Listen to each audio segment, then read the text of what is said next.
Welcome to another Friday night live stream. My name is Ron Henry, and this is all about you guys. So the way this works is you put your questions into the chat, and we'll take your questions in the order they come in. It should be a great time. We had a special guest tonight, BYD from Bermuda Grass Central. He'll be joining us here in a second. But again, yeah, guys, it's all about you. So I want to hear about your top dressing projects, anything you got going on in your lawn, any challenges, anything like that. It should be a great time. All right, so let's see here who we have in the live stream tonight. We got Keep It Moving in the live streams going on. Chips and Guac and Happy NY Lawn, and let's see who else we have here. Greg is looking forward to. He says he's dang ATL boys in the house. Should be a good show. Should be a lot of fun, guys. Looking forward to it. And yeah, you guys are excited as I am. And then Willie Meyer saying that both of us do a very good job. So without further ado, let me see if I can bring BYD in. And we'll see how this works. All right, Adam Wright, BYD, you there? Hang on one second. Yeah, there you go. You there? Can you hear me? Yeah, I can hear you. Sorry about that echo. I'm trying to get rid of it. Yeah, you may have to you connect your Bluetooth or something, But yeah, man, it's good to have you in the live stream tonight. A lot of people have been asking for this for a while, so it's good that we were finally able to get it together. Finally, right?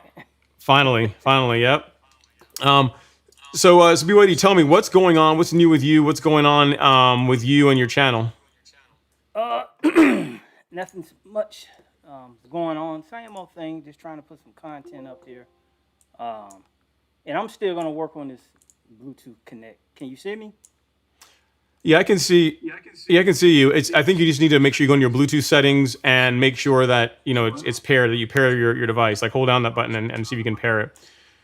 But yeah, guys. One thing I guess while we're waiting for BYD, we can work on some housekeeping. One thing I had to get for you guys, a question that a viewer had from last week was around mixing hydrotane. So for you guys that don't know, hydrotane is a moisture manager that it can cut watering in half. And I got in touch with the guys at Hydrotane asking them about if there's any requirements around what you can mix it with and what you cannot mix it with. And the only thing he said that really, as long as you're not mixing it with any foliar sprays, meaning you're not mixing it with anything that's designed to stay on the leaf. So a good example, you wouldn't want to mix Hydrotane with like T-Nex, right? Because Hydrotane has to get down into the soil. So you want to make sure that you're mixing it with things that are designed to also get down into the soil.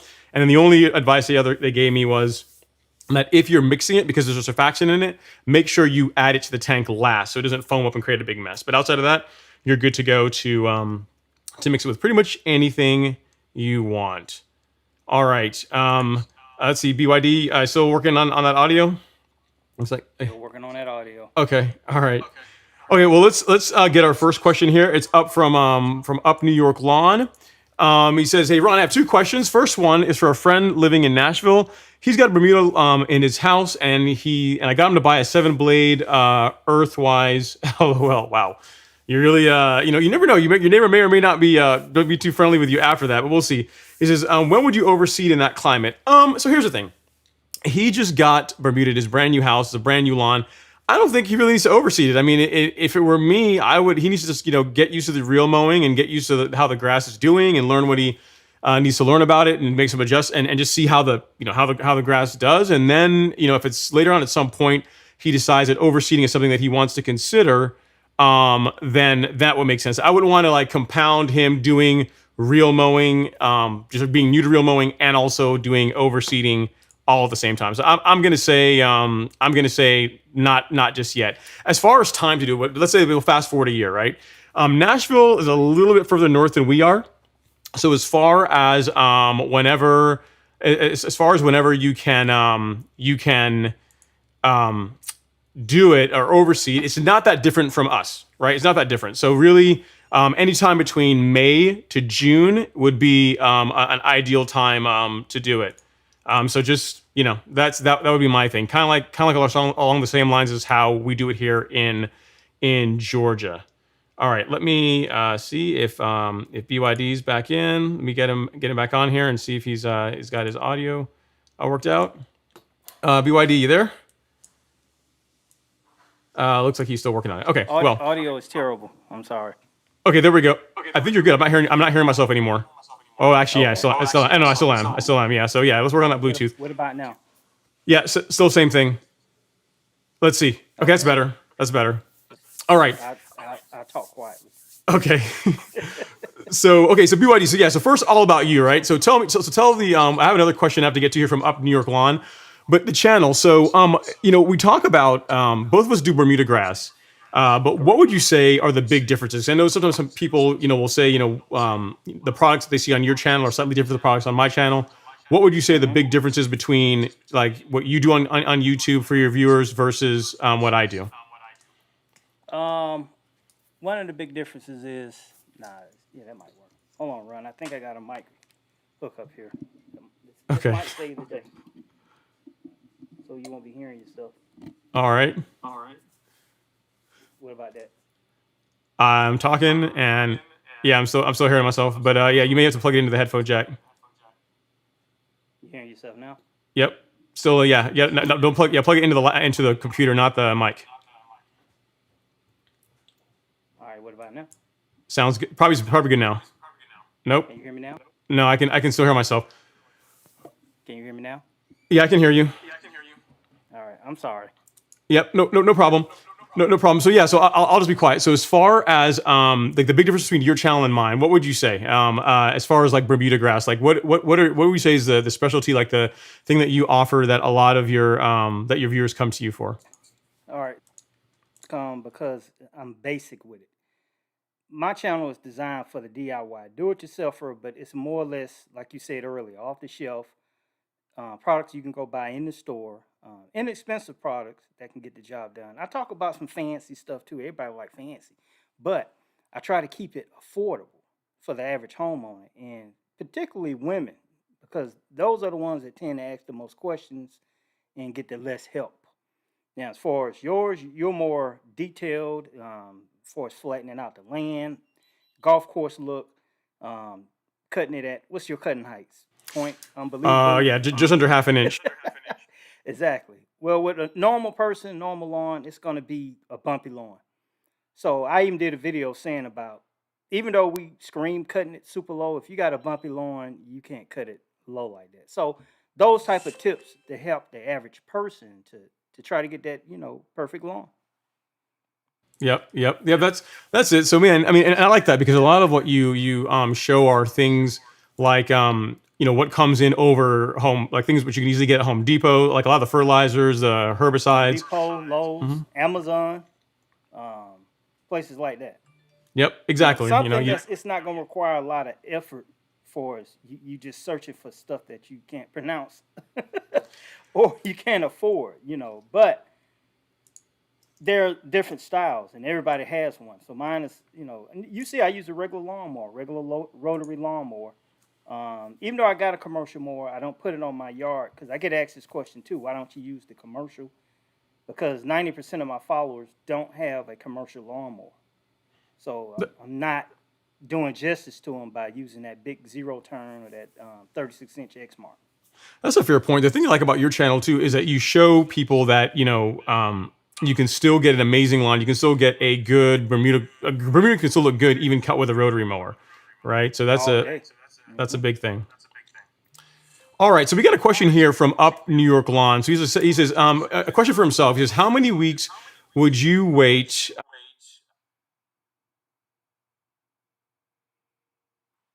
Lost that audio. Lost You want to take that one, back. BYD, and I can chime in after? Repeat it again. I lost the audio.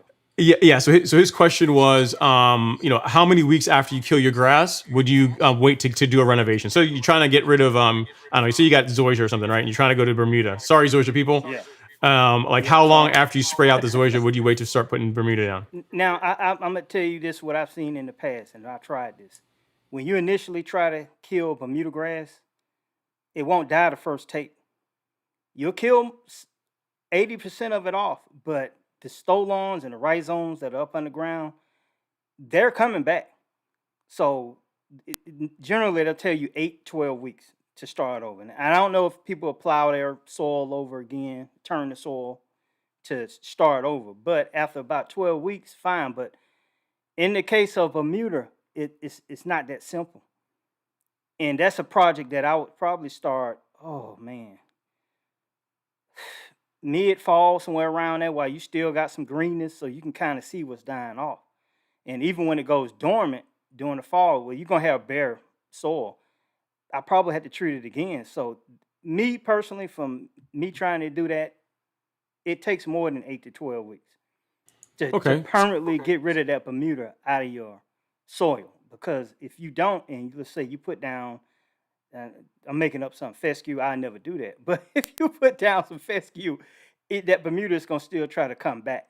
So you gotta consider that when you're trying to kill off, and then it's gonna depend on what you use. Glyphosate, which is gonna turn into the most deadliest chemical in the world soon. I don't know what you're gonna use. I personally, you seen me shy away from glyphosate, and I use spectricide weed and grass killer. Now they're not a sponsor of this, but I'm just telling you what I use. The reason I use it because the glyphosate is not in it, and it doesn't last as long in the lawn as glyphosate. Glyphosate, I'm just gonna make up a number because I don't know exact, but let's say it lasts 60 days in the soil, whereas spectricide weed stop for lawn doesn't last as long. But if you're trying to totally wipe out a yard, then I guess you got to go with the strong stuff. Yeah, I guess it just depends, right? So, I've seen renovations like that can be successful within the space of a month, but you're using glyphosate, right? So you're like hitting it once, then coming back again a few weeks later again with it, and to your point, it doesn't completely smoke everything out, but it knocks the existing grass back far enough that if you're trying to sod or something like that, you can still get a pretty decent result. But I mean, I would give yourself plenty of time. I'd make sure that up New York lawn, make sure a lot of it is killed off before you try and put new grass in. Because I can tell you, like a neighbor of mine had actually not next door, but like I could like a 9 iron away. He had a Bermuda lawn, and they went to replace it with Zoysia, and all they did was they cut the Bermuda lawn really short, and they put the Zoysia down on top of it, the sod on top of it, and what do you think happened? As soon as this heat hit, the Bermuda punched right through it. So you definitely do want to do a good job killing it off as much as possible. Again, a couple of glyphosate apps will usually knock it back enough to where it will become less of a thing. But again, Bermuda's incredibly hard to get rid of once it's in the lawn. Oh, So something to keep them in mind. It's the alpha grass. It is. All right, so let's see what we got here. We got Daryl Tunstall in the house. What's going on, Daryl? Thanks for coming to hang out. And glad you're here. Your lawn is coming back from the top dressing project. Higgy Pop from Cumming, Georgia in the house. And let's see what else we have here. So Higgy Pop raises a good question, guys. So some of you guys were talking about Soil Cube, the Soil 3 in smaller amounts. And Higgy Pop was saying that he found out that they now offer it in a smaller bucket. I think it's like a 3.5 gallon bucket. It looks something like this. He sent me a picture of it, so I told him I'd show you guys on the live stream. So that's what it looks like. So if any of you guys are looking for like really small amounts, maybe just not to top dress with, obviously, but like to do plants, or you got some shrubs you're doing, like, or you're trying to grow a small little grass plot, that could be a good option in that case. So thanks for that so much, Higgy Pop. And guys, I know we're only 15 minutes in here. We only got BYD for the first hour or so, but if you guys are enjoying the live stream, I know we're only a little bit in. I know it's a little bit premature. If you guys wouldn't mind touching that like button ever so gently, we'd really appreciate it. It's free for you guys, and I can take a sip out of my new official lawn care live stream cup that Josh Habib sent me. Thank you so much, Josh. I really appreciate it. All right, so BYD. Let's get back to it. So Bermuda grass. Wait a minute. I don't have one of those cups, but I do have a Rise Up. You do? You had a Rise Up cup? Well, here's the thing. As long as it's Atlanta and we don't have, as long as we don't have any Roll Tide or any, we can Well, accept you're gonna tech. get some of that. You're gonna get some people who claim they're from Alabama, but they're really from Kentucky. I got you. You're gonna get some Roll Tide in here. All right, well, let's go through some of these. What were you saying? Oh no, I was gonna actually let me get some of these super chats up real quick, and then I'm gonna ask you a question. The question I have for you is Bermuda grass, mulch or bag? But think on that while we get the super chat here from LG. Thank you so much, LG. Received. I appreciate it so much. And we got Thomas Tucker, very generous. Thank you so much, Thomas. He said, thanks for everything you guys do. Ron and BYD. For Ron, is there such a thing as too much aeration? I'm backfilling with Essential G, Humichar, compost, going crazy with the Ryan. I'm not sure what that means, but he says, for BYD, when are you going to join the cult of the real? Okay, so I'll take my question first, and the second question is for BYD on when he's going to start real mowing. So, but first thing, as far as Is there too much thing as aeration? Too much aeration? Yeah, I mean you can do too much of anything, right? So if you aerate your lawn so much to the point to where it's like you're basically tilling the entire lawn, that's too much. Yeah, that's what I was about to say. Yeah, but so I'd say you can go really heavy. You can beat the lawn up a lot. I will say, Thomas, most people will be unable to unable to aerate so much that they get to that point. So just do it really heavily, passes in multiple directions, and then call it good. And we'll turn it over to BYD. So BYD, everyone, inquiring minds want to know, when are you going to join the cult of the real mowers, if ever? Never. I knew that was coming. Yeah. Never. So no, Let me no. tell you why. It's not that I don't want to. I got 17.5 square feet. That's a lot of lawn to try to top dress. Now, having said that, I am 50. I know I look like I'm 22 or 23 years old, but I'm 50 years old. I don't have the muscles or the strength to go out there and do that. And once again, if I actually start doing that, it's going to change the narrative of the channel. That's something that, how can I say it? Not to take away from your channel, but most people won't be able to afford a real mower unless they go get that cheap one like I did. I don't know if you saw my earlier ones. What is it called? Fiskars or whatever. A manual real mower. Yep, the Fiskars. Yep. The Fiskars. But it's not something that I'm interested in at this time. I'll put it to you like that. I got you. Fair enough.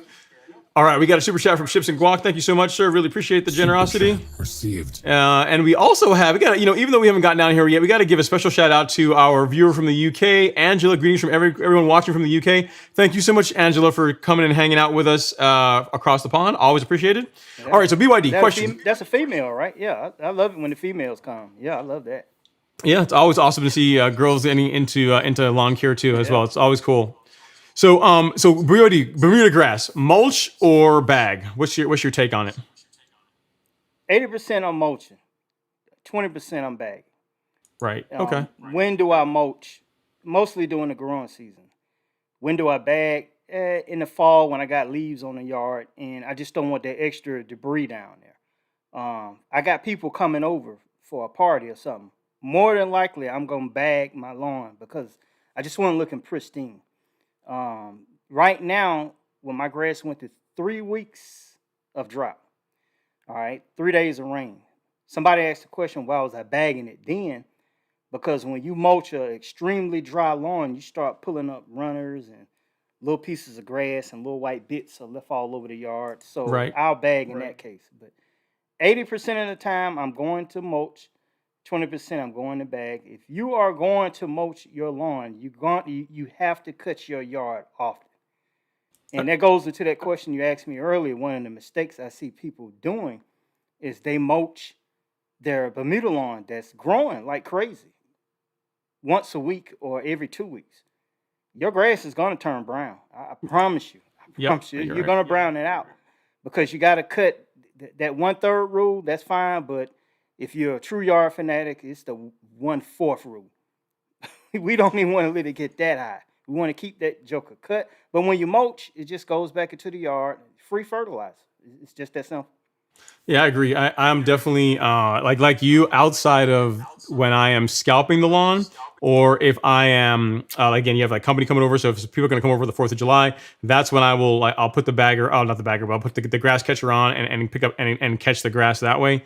But outside of that, I mulch all the time. But then again, I also mow every other day. I mow pretty often, especially this time of year when the grass is growing like crazy. Every morning I get up super early and I'm out there mowing it. So I can get away with that. So it's good. It's cool to see, even regardless of whether it's rotary mode or real mode. We're on the same treatment plan when it comes to that. So mowing that often, mulching that often, you don't even see it. No, it's like powder. It's like powder coming off. Literally like powder coming off the mower. Yep. Exactly. Now I will say this: please sharpen your blades or have a sharp blade on it. What I mean by that is, I did a video a while back. I tell people to have at least 3 blades. The one that's on there, one sharpened that you already use, and a brand new blade ready to go. If you're a true yard fanatic. Now, most people only cut it once a week, but if you're mowing your yard 3 times a week, what's that? 12 times a month. You could do the math. You're going to get 30, 40 mows in. The average homeowner get about 18, maybe 20, if they're on top of it. But yeah, Right. please sharpen your blade. I can't express that enough about sharpening those blades to get a better looking lawn. Yeah, definitely. I mean, like anything else, right? Like even with a real mower, but even with rotaries too, it's a sharp blade makes a huge difference. Like for most people, the only time a rotary mower blade gets sharpened is when it comes out of the box, right? So, Yep. um, Yep.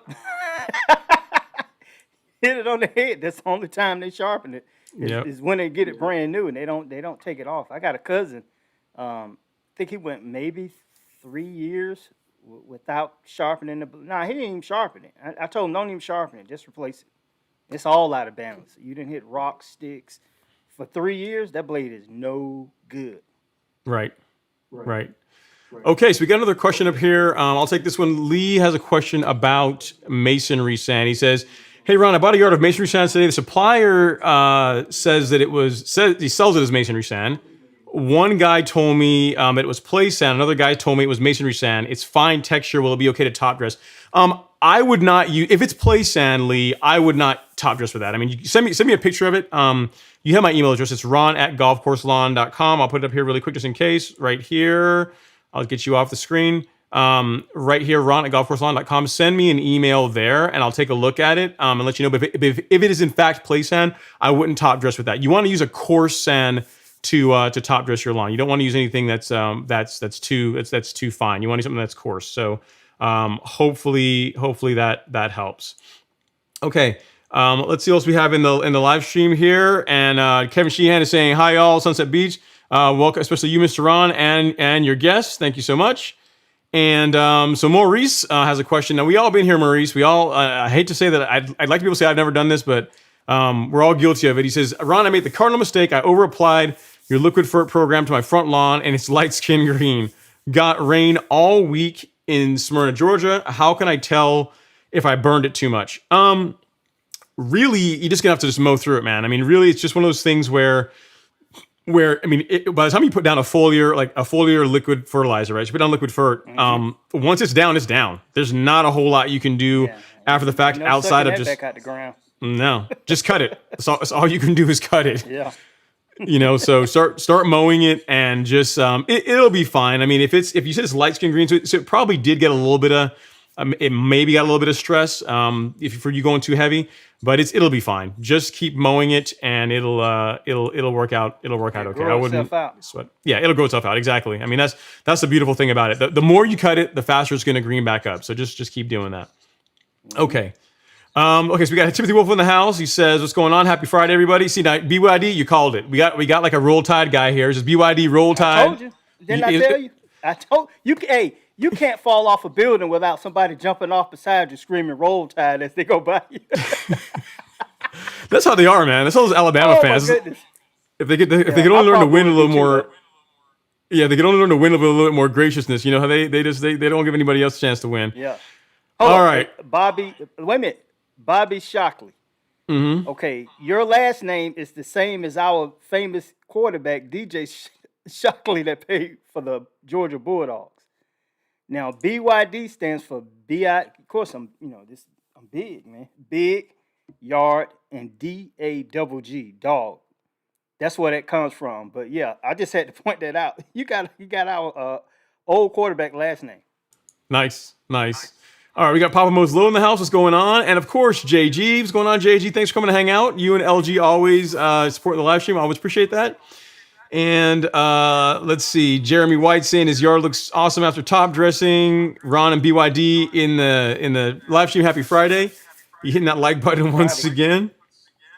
Okay, so BYD, while I look for the next question for you, you can give your thoughts on this. What are the most common mistakes you see people making in their lawns? Now this is going to be Bermuda lawns, not any other lawns. Right, Bermuda grass. We're talking about warm season grass, Bermuda grass in we'll say the Georgia area. So we can say your next door neighbor. I mean, not your next door neighbor. I'm sure he does a good job, but in general, what do you see as far as mistakes? Most people don't mow enough. All right, they mow less often. They mow every 2 weeks, and they ask the question, "How do I get my yard looking like yours?" You got to mow it more often. One of the other things I see a lot of people doing is they water 2, 3, 4 times a week for their Bermuda lawn, and me personally, that's too much. I can get away going 2 weeks without actually watering my yard because it's a drought-resistant yard. That doesn't mean it won't show signs of drought, but it'll recover a whole lot faster than it normally would any other lawn. Like fescue, that once it burns up, it's gone bye-bye. It's Right. that simple. Right. Other thing I see, let me see. And Ron, I gotta say this. I see people using a weed eater to line up their yards. See, now you're about to start a war here now, because there are some people that live by the string trimmer. Start a war. Wait a minute. I'm gonna tell you why.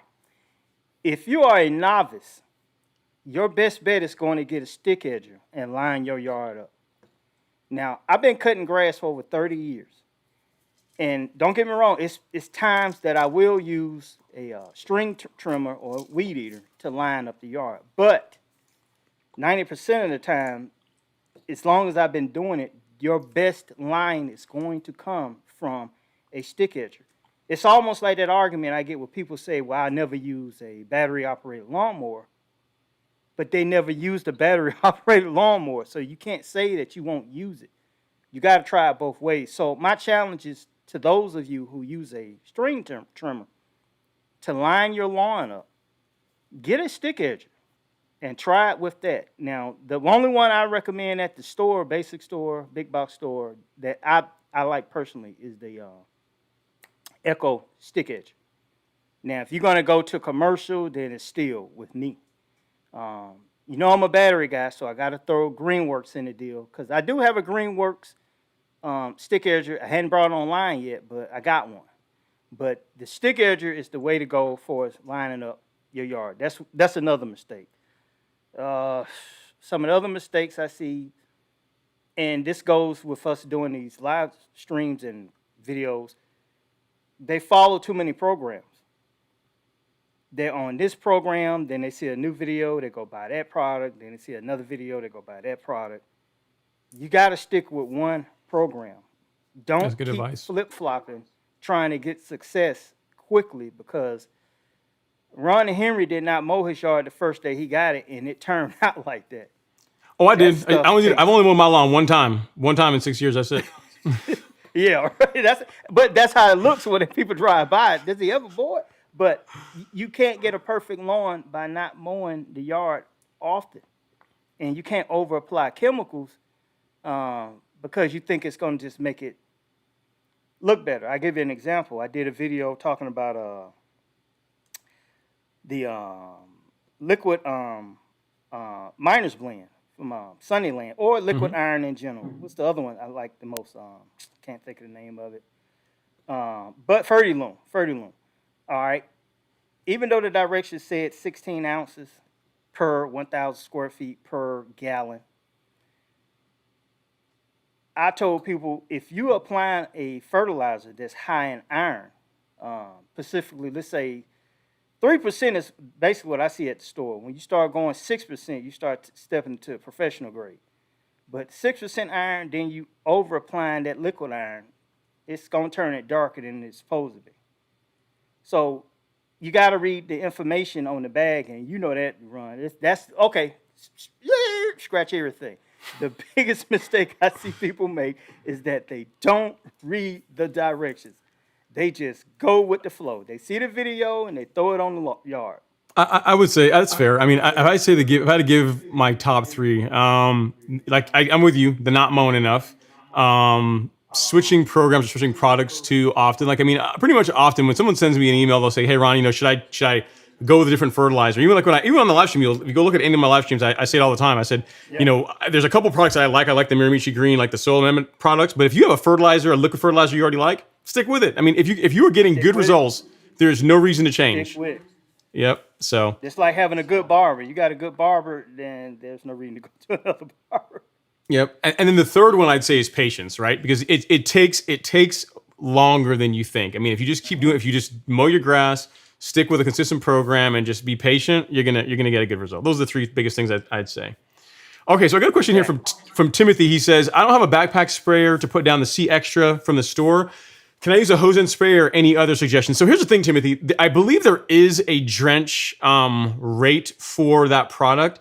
But I don't know that that's going to work out of like a hose end sprayer. I really, really would suggest, if you can, picking up some kind of backpack sprayer to use it. I mean, here's the thing. I can reach out to a college. I can ask them if there's a rate that's just not on the label that they'd recommend using in a hose end sprayer. Just if you wouldn't mind, Timothy, I think I already have your email address, but if not, send me an email here, ron@golfcourselawn.com. And once I reach out to the people at the college, I'll find out for you if there's a rate that we can use that product out of a hose end sprayer and be good, because that one's fairly safe, right? It's strictly a soil amendment. It's not like it's a fertilizer where there's a big chance you burn and stuff with it. But I don't believe there's a rate on the bottle for a hose end. So I'll take that one. I'll get an answer for you, and I'll get back to you on that one. Great questions. We got LG in the house. Pour some liquor, folks. The Ron Henry Show is about to begin. And then, let's see, we also got Raider Nation saying, love the info the guys give out. And so Diamond Shoddy says, having to do my first how to cut reset this weekend in Georgia with all this rain. It's funny you say that, Diamond Shoddies. For me, what has happened is I've been picking up my mowing frequency. So all this rain, grass is growing more. Even though I got PGR on the lawn, I've been mowing more. So what about you, BYD? I know you, what about you? In your area, have you guys been getting as much rain as we have in Northeast? What I do, and I explained this a while back. What I do is I use the weather app, all right? And what I mean by that is this. I use the radar function on it, and I time my cuttings when it's raining a lot. So it's been raining the last 3 days here.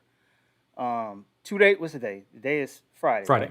Right? Wednesday, we got to cut in.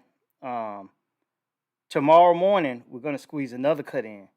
But I don't mow on a wet yard either. Now, let me explain this too. I got an advantage when I have a light lawnmower, like those battery mowers you see me use.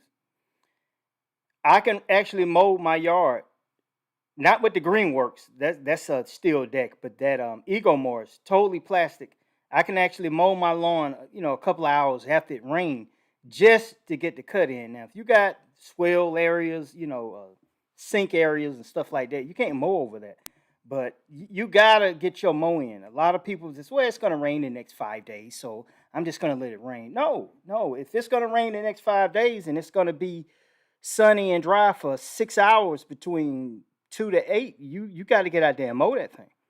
Now, and that blade has to be, I'm gonna keep saying this, that blade has to be sharp to cut grass that's well hydrated, or, as I say in my videos, juicy. It's juicy. I'm with you. Yeah. So I am definitely one. I would be lying if I said that I have not mowed my grass in the rain or have not been out mowing when the rain came down. I was like, I got to get this finished anyway. I'm already out here. I've already started. I got to get it done. But yeah, you're absolutely right. Let me say this real quick too. From a commercial standpoint, I don't care. If it's raining, I got to still mow your yard. I don't show up to wet yards, and we use the weather app that way also. If it's a downpour, we got to stop mowing. All right. But if it's lightly raining or sprinkling, or I see it's kind of coming in, we keep mowing, man. We keep mowing. But as a homeowner, I don't suggest you go out there when it's just drenched, pouring down, raining, depending on what kind of surface you got. Because if you get a bumpy yard and you're bouncing up and down on wet spots, it's just going to leave swirl marks all through it. And you won't notice it till it dries up. Yeah, I mean, you have to use common sense, right? Like, I mean, you want to get your mow in, but at the same time, especially if you've never mowed in the rain before. And I will say this: here's one advantage that real mowers have over rotaries when it comes to cutting wet grass. If you've been maintaining the grass short, they tend to make less of a mess. Rotaries, can be very messy when you mow wet grass with them. Exactly. Cool. And let me say this too. Now, I had a fertilizer that I was supposed to put down, 1600. I postponed that fertilizer because I saw 5 days of rain. I didn't want to put it down, and it's 75% quick release, and a lot of it get washed out. Right. So I postponed it till I saw the third day when we had some sun and some dryness. We got it down, and the rain that came after that wasn't heavy. and we still got the cut in, we got the mow in, and I got my fert in at the same time. Very cool. Yep. Yeah, that's good. All good points. All good points. So we got someone here is trying to do a grass change. So Papa Mo's Low chimes in. He says, "Hey, trying to convince my wife to let me torch the 419. I don't like the idea. I don't see. I just want to stop reading this question right now. I don't even want to finish this question because we're talking about doing harmed Bermuda grass. But I'll press on." He says. He says he wants to grow seashore paspalum like Truist Park. It's totally salt resistant. Yeah, I mean, if you want to try something different, I guess go for it. But I mean, it's just not a huge fan of like knocking out perfectly good Bermuda grass. But it's up to you. If you do it, Papa Mo's Low, definitely film it, put it on YouTube so we can see how it goes. Yeah, I would like to see that video. Definitely. All right, let's see what else we have here. So DW Taylor says, if only common Bermuda has seeds that aren't sterile, what is Arden 15? Is it truly a hybrid, or can hybrids come only from plugs or sods? So that's a good question. So here's the thing, DW Taylor. I called two different seed houses, and I got two different answers. The first house said that yes, Arden 15. If you actually were to let it get long enough, the seeds that it grows off or throws off are not sterile. The other one said no, they still are sterile. Which the thing as a general rule though, if you can establish something from seed. In general, the seeds tend to be the grass is not sterile, right? Kind of like Tifway 419, you establish that via sod, right? And the seed heads that it produces are sterile. So I've heard two different answers. One said you can't do that the seed heads are sterile. Another one said that they are not. I kind of lean toward them not being sterile. I kind of hope that they're not because it'd be just the grass is going to spread easier that way. So I'm not sure. I guess I'll do some more research on that one and get an actual answer for you. But I've asked two different people that should know, and I've got two different answers. So I am not sure on that one. Okay, Ned G, BYD, you getting shout out, man. Ned G says, yo, BYD in the house tonight. What's up, Ned G? Always awesome.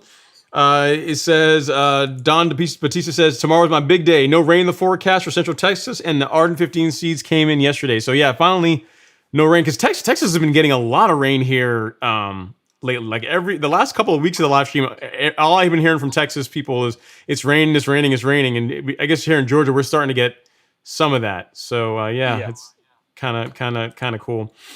So BYD. So while I look for the next question, let's talk about pre-emergence. So what's your pre-emergent program like? What do you like? Do you put down pre-emergent in the spring and the fall? If so, which ones do you like to use? How do you mix it up? Like how do you do that? All right, without getting people confused, there are many programs that you could use on a pre-emergent program. I've used the granular kind that's, yellow. You add to a tank, a gallon of water, spray it on your yard, water in. Now, the most, how can I say it? The easiest one for the homeowner is going to be granular.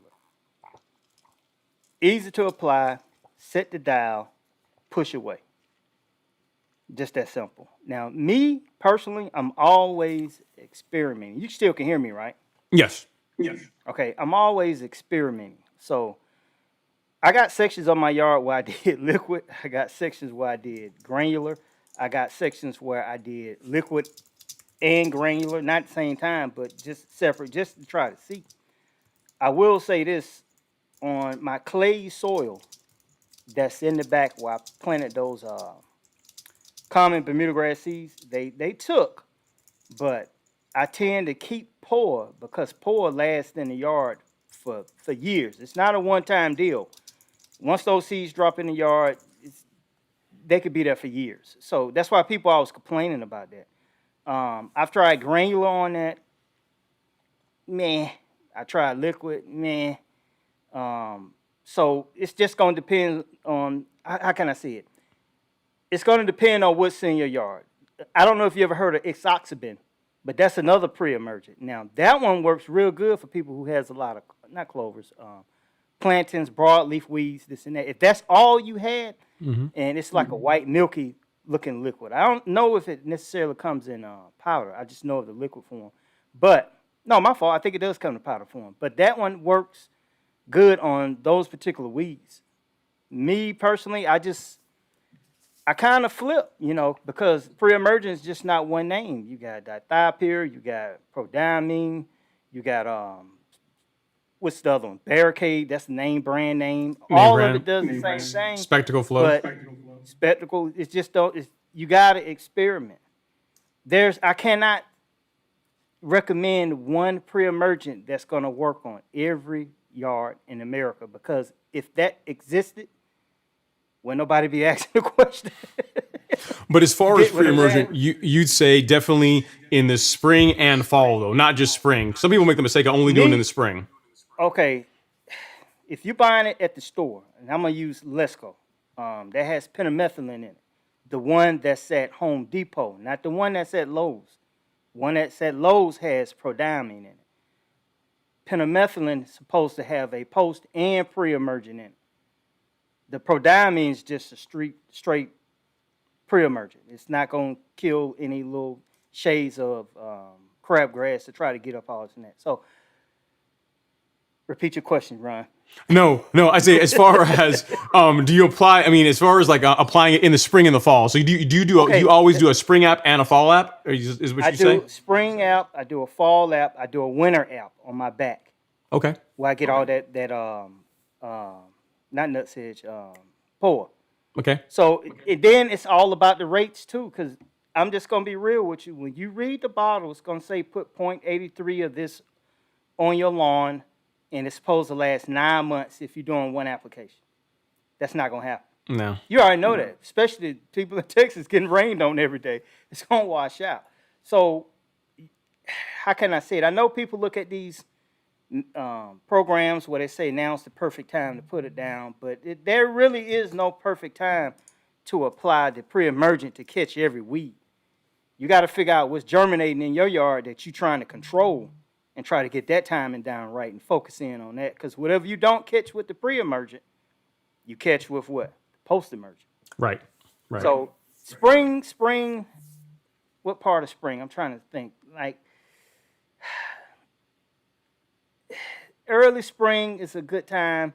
Not when it's just the day is spring and I'm going to go apply some pre-emergent. Right. But it's going to depend on your weather too. If you got super cold weather, you get what I'm saying? Pre-emergent is not necessarily needed at that moment, but you got to try to put it down at the right time. So what I'm going to recommend, if you're going to do it with the ones in the store, read what they recommend. Now, if you look at the back of the bag, Lesco, some of these, let me see, Lesco in particular has a 1-800 number that you can call, and they'll take your geo information, and they can tell you exactly when you should be applying it for your area.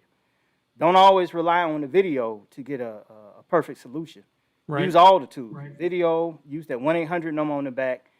Go sit on the toilet, read that bag about 15, 16 times so you can understand what you're about to do. But I most definitely recommend pre-emergent in anybody's program. Now, having said that, 20 years ago, nobody was using pre-emergent. Right. They were just cutting grass and putting down whatever the weeds came up. We went out and sprayed some ortho weed kill for lawns or whatever. But now it's a staple. You know, I recommend it because it can save you a lot of time when mid-spring or those weeds start germinating. You don't have that many during that time. So spring and I say mid-fall, I would probably go ahead and put one down. Okay. I wouldn't wait late fall because by then something has already germinated that you don't see, those winter weeds, and you want to get it down before the germination starts. You can't crack the ground open and look in there, so you just got to pick a perfect date. I did a video where I said September the 15th, December the 15th, February the 15th, right before the crabgrass starts to germinate. And I think I said April, May, depends on your weather.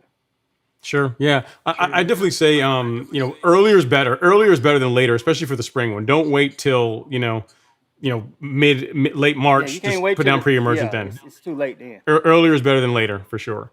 All right. So we got Ravens since 96 saying, love the collab. Thank you so much, Ravens. We really appreciate it. And I got a question here now from Travis. He says, what's up, Ron, BYD, and the Golf Course Lawn Squad? He says, hey, Ron, what is the lowest height you've maintained your lawn at? I'm thinking about going to 1/2 inch from 0.75 inch. Okay, so here's the thing, Travis. The lowest I've been at is what I'm at now, as far as maintain it, right? I've scalped it lower than where I am now. But right now, the lawn is just under 1/2 inch. The mower's set to $4.95, which really means is probably more like 0.45 thereabouts. So long and short is under half an inch, just under half an inch. And I got to tell you, like going from 3/4 of an inch to half an inch, it only sounds like a quarter. It doesn't sound like much, but the level of commitment, the amount of mowing you have to start doing when you drop that quarter inch is actually pretty noticeable. Like really, you're going to be on an every other day mowing program. Like you really are have to pick up your mowing if you're gonna go down to that. So the grass is gonna look better. I mean, the one thing I always say that you can always say you're mowing Bermuda low enough whenever you can walk out in the lawn after you just mowed it. You can walk all over the lawn and you don't see footprints anywhere. Like you don't leave footprints in the lawn because the lawn is mowed that tight. Like that's an awesome look. But it's a whole different level of commitment, man. It's like literally every other day, and and PGR is a must. So you plant with regulator is a must, and then it's just a ton of mowing. Like I say, 3/4 of an inch is a good height. Like 0.75 is a good height to not have real mowing ruin your life. Once you get down to like half an inch, it's like you start planning vacations, birthday parties, dates, like everything around mowing becomes a big thing, right? So something to think about. On the subject of PGR, so BYD, PGR, plant growth regulator. Have you ever considered it for your lawn? Have you ever put it down, or what's your thoughts on it? I've used T-Next, I think it was 3 seasons ago, and Okay. experiment on the hybrid and common that I planted. Only thing I tell you, it works great.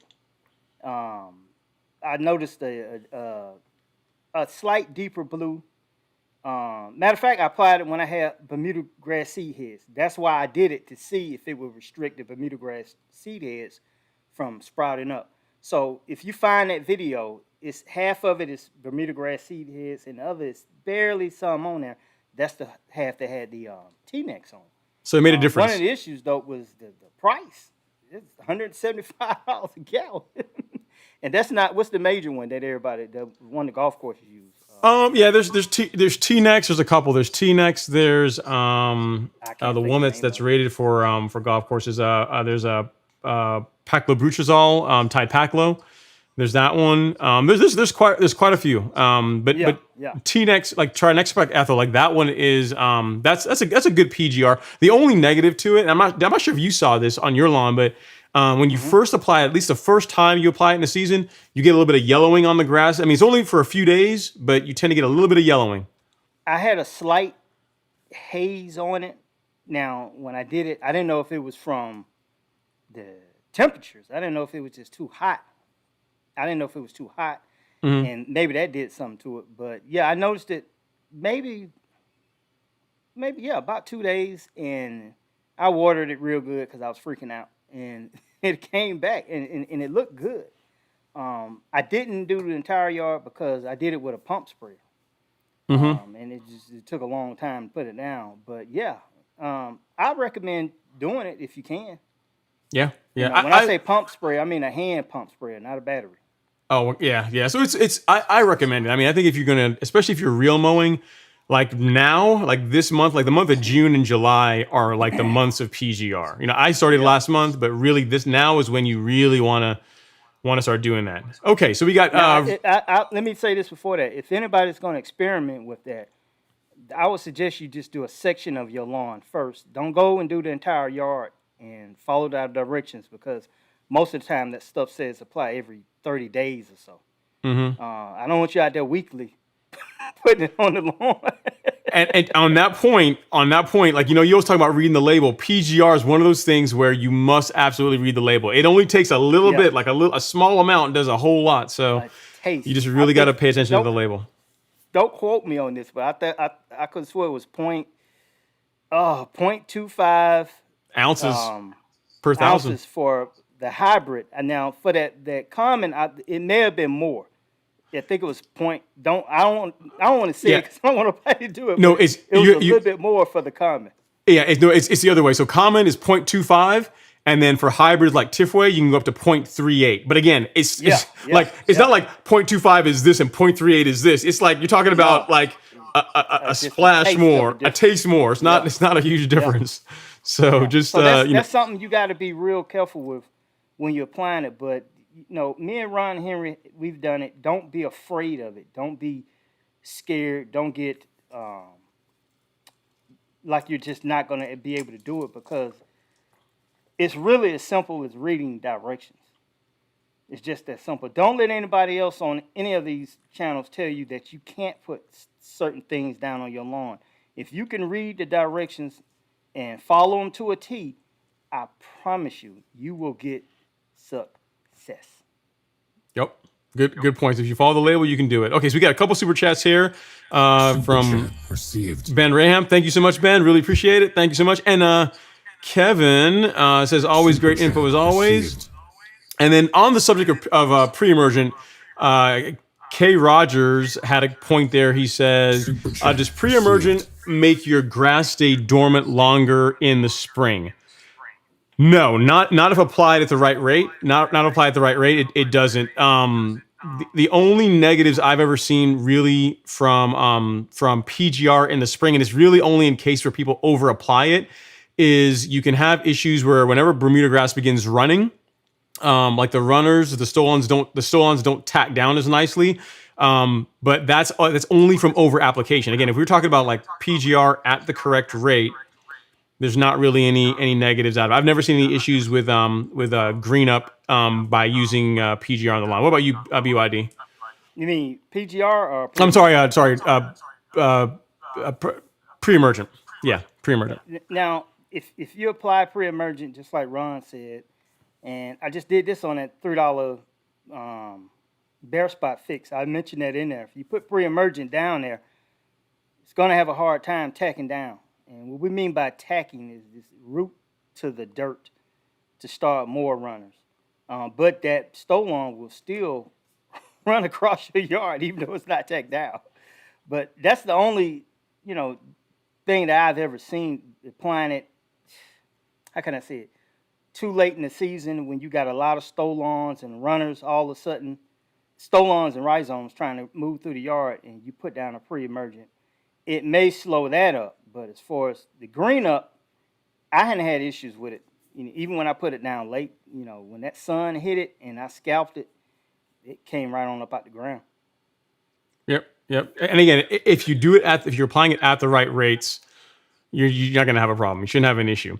Okay, so we got a question here from Dennis DeLuca about leveling. Is it too late to level Bermuda in the transition zone? No, not really. We're only now starting to get any kind of real heat consistently. So no, you absolutely can still do it, Dennis. No problem. Now I wouldn't, be in like August considering doing it unless we have like an unusually hot summer. Yeah. But now is literally go time. Like literally, even though like Alex and I leveled my lawn and his lawn in May, now is really the best time to do it. Like now is when the lawn's going to bounce back really quickly. But it's also a lot hotter, right? It's a lot more work. It's a lot more heat to be out in now doing it. But if you can, later, June, July are the months of top dressing, if at all possible. Mm-hmm. Okay, Sharpen Man saying two of the Bermuda legends. Hey man, thank you so much, Sharpen Man, appreciate it. And then Andrew Winkleman has an interesting one. He says, Ron BYD, what's the biggest market hype buzzword lingo in lawn domination community?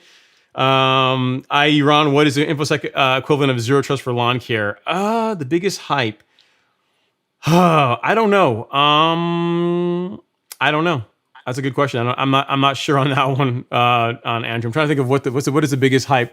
I don't know. Some people would say real mowing. Some people say real mowing is the biggest hype, right? But because like it's like one of these. I agree with that. No, I'm just kidding. Because real mowing is one of these things. Like we all we do is we show you our lawns after we've been doing it for a while. Say, hey, look how awesome this looks.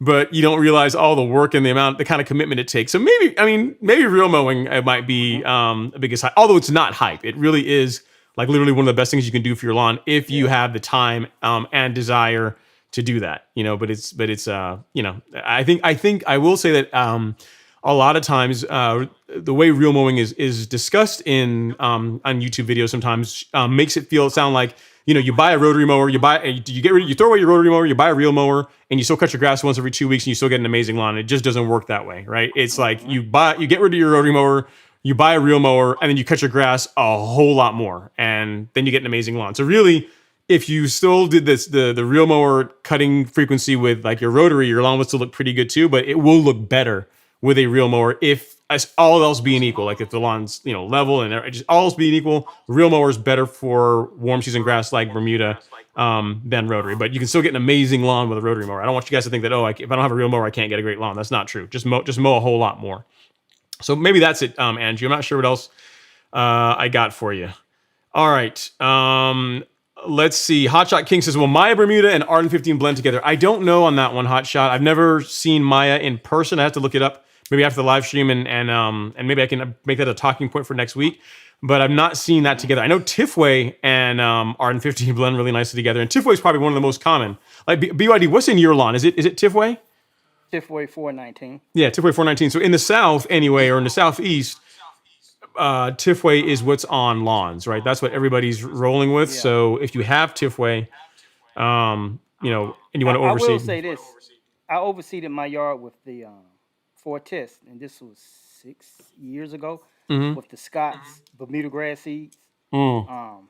Everywhere that grass took, that patch is lighter than my Tifway 419. Yep. For the naked eye, if somebody walking by, you would never notice it.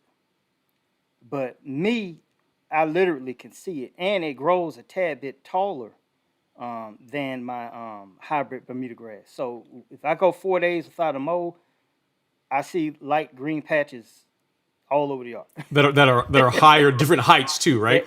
They're different heights. Yeah. Yeah. So Yeah. if you do that and you mix Bermuda grass seeds, I will recommend, if you mow it consistently, you may not see the offset. But if you start letting it do like some of these other people, let that Bermuda grass get to 5-6 inches, and I know let's do it together, Ron.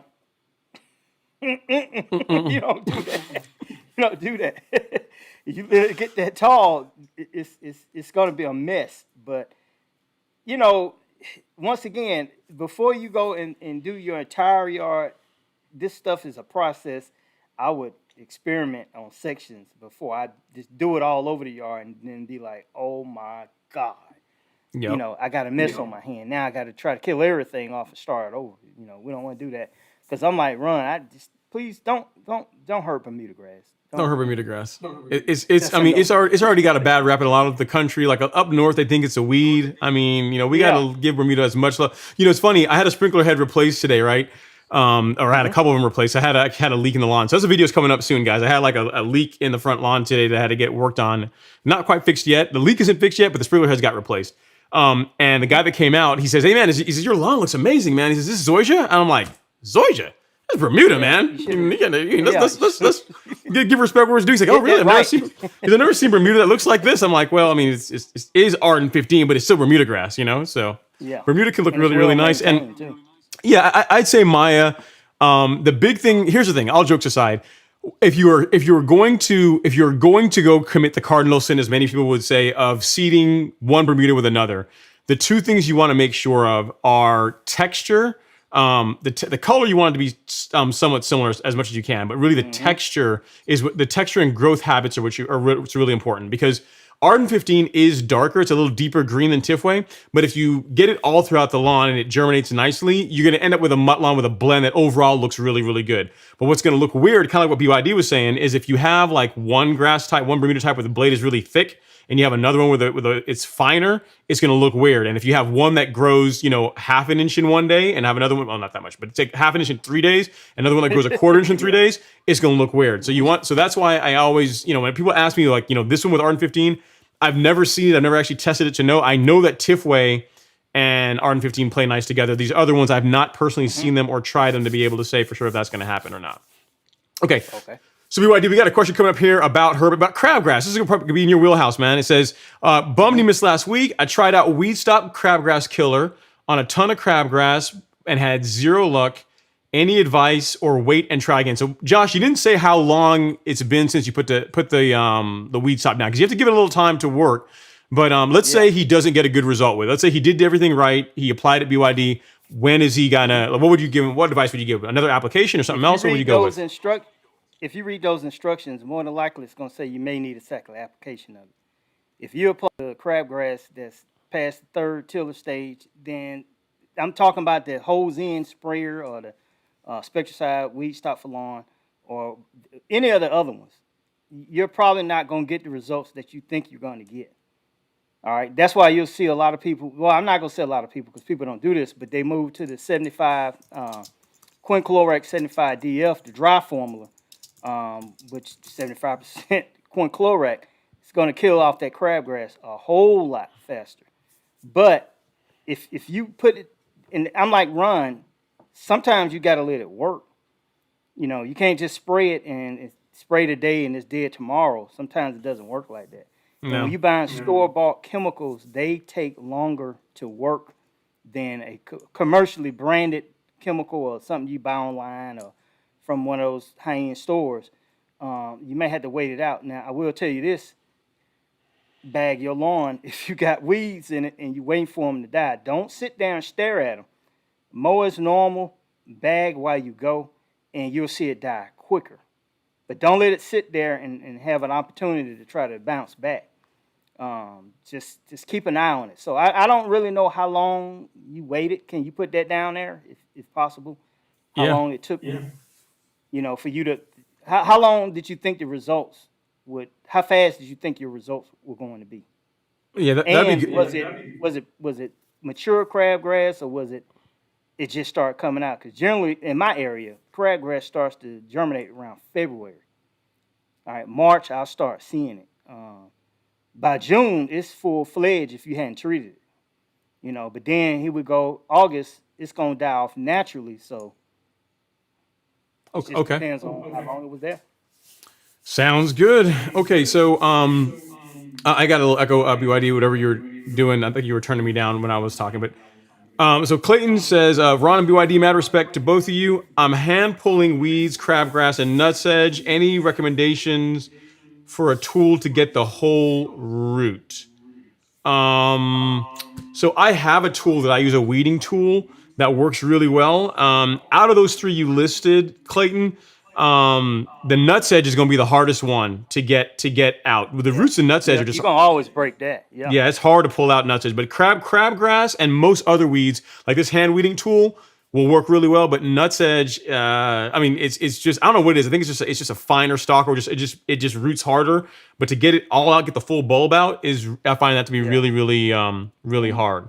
And more than likely, a nutsedge bulb is not gonna be directly up under that grass. It's those tubers are so small. Oh, I did a video about that like 3 years ago, Ron. Well, I had to dig up a big spot just to get that whole section out, and I kind of broke the dirt off around it so you can see. Right. I will tell you this though: when you're pulling up weeds, and just depending on your soil condition, if your soil is not right, if it's how can I say it? You got real clay soil like me, trying to de-root a weed, you're gonna break it. It's almost impossible.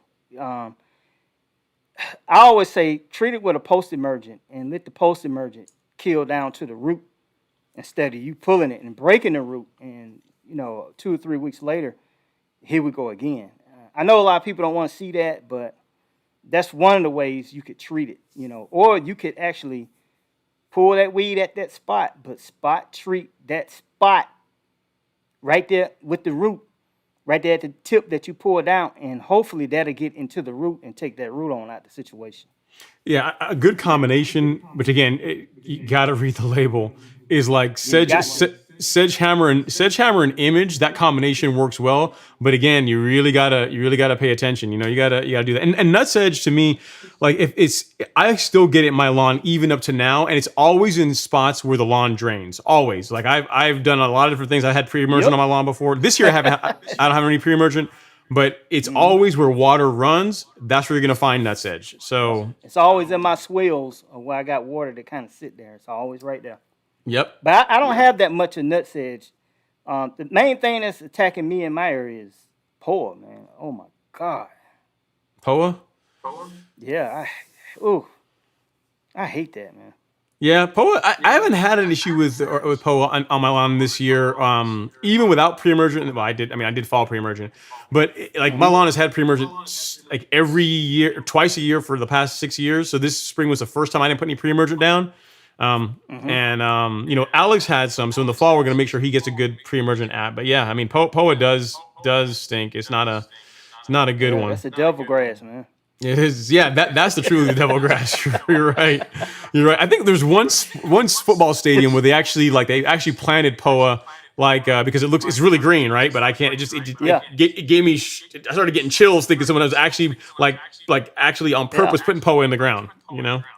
yeah. Well, this I know I'm changing the subject. This one thing I don't understand. Okay, POA is labeled annual bluegrass. Mm-hmm. In some states, they blow annual bluegrass in their lawn. Does it seed the same way? Because if you let that joker get a taste high up here, it's full of seed heads everywhere. Yeah. And okay, we'll go back to this real quick. One of the common mistakes I see people make, they have a yard infested with poor and they cut it with a mulching lawnmower. Yeah. They blowing the seeds everywhere. Yep. Seeds everywhere. You're just making it worse for the next year and the year after that and the year after that. But as far as to answer his question, I don't know of any other tool that's just gonna be a perfect weed tool, other than these right here. Yeah, most definitely. Yeah, guys, I know there's an echo. BYD's work. She's trying to get his headphones working or plugged in. I'm not sure if you can try plugging them directly into the computer in the headphone I jack. tried. It That didn't work. might help it. But yeah, that's what the echo you guys are hearing. I know you guys like, man, All right. BYD, come on. All right, let's see. We got Alan Sanchez says, I live in Georgia. I would like for both you guys to come do my lawn. Oh no, man, that's too much work. I got my hands full with all the lawns that I mess with now. I can keep up with mine. Yeah, yeah. Let's see. So Sanj has a question. He says, other than low mowing, what encourages rhizome and stolon's growth? Just I would say even more so than low mowing, just regular mowing, Sanj. I mean, the lower you mow your lawn, yes, you're going to encourage more lateral growth, but just regular mowing in general is going to just encourage just healthier grass, which is going to cause it to spread. If you're talking about Bermuda, it's to spread and both above and below ground. BYD, Yeah. what do you think? Same here. But you got to get your soil conditions right for more rhizome stimulation than top runners. Because my lawn is 80% top runners because I have a clay soil. So my rhizomes have a problem pushing underground. Even when I do bare spots, you saw my fix that I did.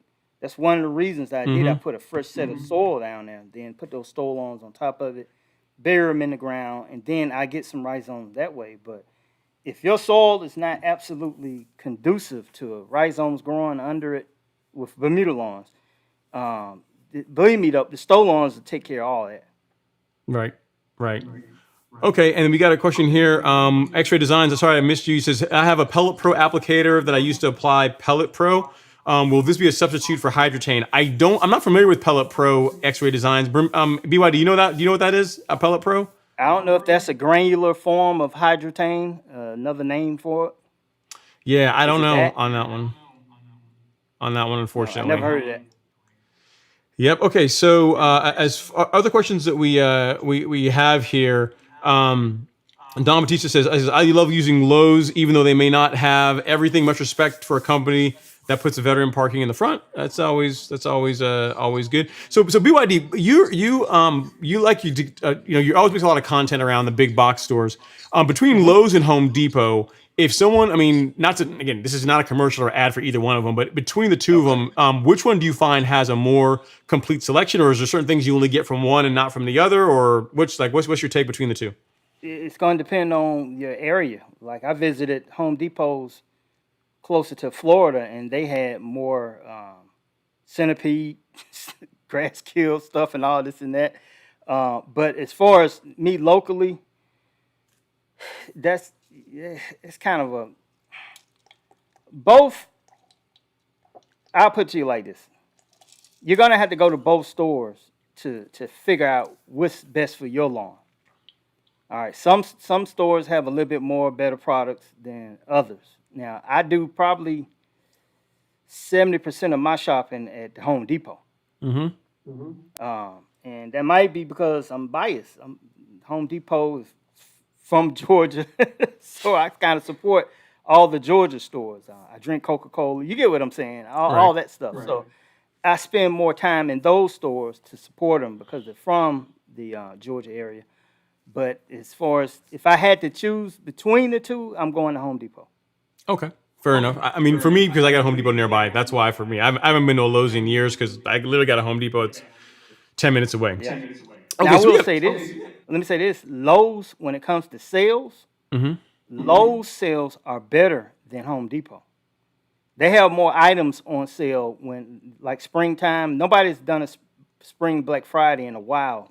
I guess COVID or whatever. But when they do go on sale, I see more sale prices in Lowe's than I do at Home Depot. Home Depot. But the best way to do it is download. This is not a commercial. It's not an endorsement. Download both of the apps and search the products that you're looking for. Make sure you click it on in store, and you'll see everything they got before you even go into the store. And you'll know the prices, and you'll know if you need to go to one or the other. Gotcha. Cool. Very cool. All right. So Angela from the UK. Sorry it's taking so long to get to your question. It says, "What's the best grass seeds for sandy soil?" It's really more like what is the best grass for your area, like your climate. Grass will grow. I mean, in other words, if the grass that you're choosing is correct for your climate, your area, it doesn't really make a difference whether it's sand is soil is whether the soil is sandy or clay.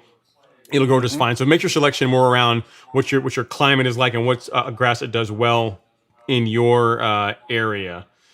Okay, Raider Nation, he's giving you props. BYD, he says BYD and Ron Henry, my favorite YouTube line guys. I appreciate how quickly y'all respond when asked a question. Very cool. I'm on it. And guys, we got like a lawn mowing celebrity in the house tonight, man. We got Blades of Grass Lawn Care LLC. So, gentlemen, love your channels and don't miss a video. You guys inspire me to take my Bermuda lawn seriously this year, dude. I like watching your content. You know, I recently have to admit I recently discovered your channel, and it's just cool. I mean, granted, it's one of these things that's weird to watch a channel where someone is mainly just mowing grass and edging lawns.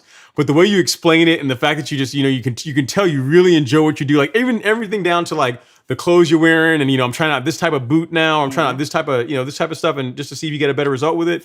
I really like your content. So I just, thank you for chiming in the live stream. I really, really appreciate it. It's always cool. You know what Johnny's secret is? What's that? Johnny has an Oprah Winfrey type tone to his voice. That's what it is. So it's so soothing. It is. You gotta watch the entire video, man. I'm not lying. Watch one of his videos and you'll see what I'm talking about. I'm like, man, oh Lord, stop talking so I can stop watching this video. But that's one of his secrets. He's debonair when he's in front of that camera, man. It's true, man. I remember there was one video he was talking about. He was making a pass on the lawn. He's like, man, this is going to be kind of low, but I'm going to try it. And he makes a pass. He says, well, guys, that was too low. I'm going to raise it. I'm going to raise the mower up now and continue mowing. I'm thinking, I'm watching a man. I mow my own grass. Why am I watching somebody else mow grass? And you still do it. Right. You look 20 minutes, your life is gone, and you watch someone cut grass. So. Johnny will come on and Johnny will say, hey guys, welcome back to my channel. Today, look, I'm going to go ahead and mow this customer's yard, and she wasn't really impressed with this, but I know I did a good job, so I'm going to show her how it should be done. You guys, my other two guys are not here today, so I'm going to mow this entire lawn and I'm sitting there like, my wife, what are you doing? So I'm watching, Johnny, I'll get back with you in a minute. But yeah, Johnny, I'm glad you chimed in. But as far as answering, I'm on it. Most of the time, I have my phone in my hand at all times because I do other things besides YouTube, but I got to respond to everybody. So that's why I give quick responses, because some of you guys will be actually in the store waiting for a response. Now, I'm not saying I'm going to do that all the time. That's not going to happen. But yeah, the quicker we respond, the better the information for you. Now, some of these channels, they won't respond or they won't have their comment section on. But I will say this: when you got 200,000-300,000 subscribers, that's a hard task. Sure. Even with the amount that I got, they're not only coming from YouTube; they're coming from Instagram, Twitter. I responded to comments that were made 2 years ago. It showed up in the feed, and I said, "Well, let me answer this question." But yeah, I most definitely try to answer them as fast as I can. Cool, very cool. So we got a super chat here from S Bender. She says, Super chat received. She says, hi, Ron and BYD. What's the one combo, says, and at SMK. I know she put MSK, but she means SMK. Said would work on Nutsedge, one that kills the leaf and one that kills the root, I think. Thanks. I think he was talking about Image and Sedgehammer, S Bender. I'm pretty sure that's what he's referring to. Okay. Is that, you think it's something different, BYD, or? As far as maximizing the kill on Nutsedge, Right, yep. now I'm gonna tell you from a homeowners, for me keeping it simple. Ortho has a formula that's specifically, well, I'm not gonna say specifically for Nutsedge, but it kills Nutsedge and a few others. It's selective. I tend to stick with that, and I don't mix them. The only time I've actually ever mixed something is when I'm doing a general weed kill, and I put 2.5 ounces of red label Image in it because I'm spot treating pour at the same time. That's something that you're gonna have to experiment to see your results. I haven't mixed anything to take out Nutsedge. You know why? Because I don't have that on none of my lawns. I don't really have Nutsedge as an issue in spots, but not enough where I got to go and blanket spray The entire 700 lawn. square feet and try to knock it out. Right. Cool. All right. So we got a question here from Jeremy White. Great question, S Bender. He says, have any of you guys used or heard of rotary power scissors? I've never used. I've heard of it. I've never used one, and I've only heard of them on like YouTube, and they're like they sound incredibly loud. So that's why I haven't ever invested in one. And plus, it's like one more piece of equipment now that I don't know that I would really use it enough to make it worth it. Yeah, I never ever actually heard of rotary powered scissors. I'm gonna look it up though. Yeah, it's like a circular saw. It's like a flat circular saw for the grass is the best way to kind of describe it.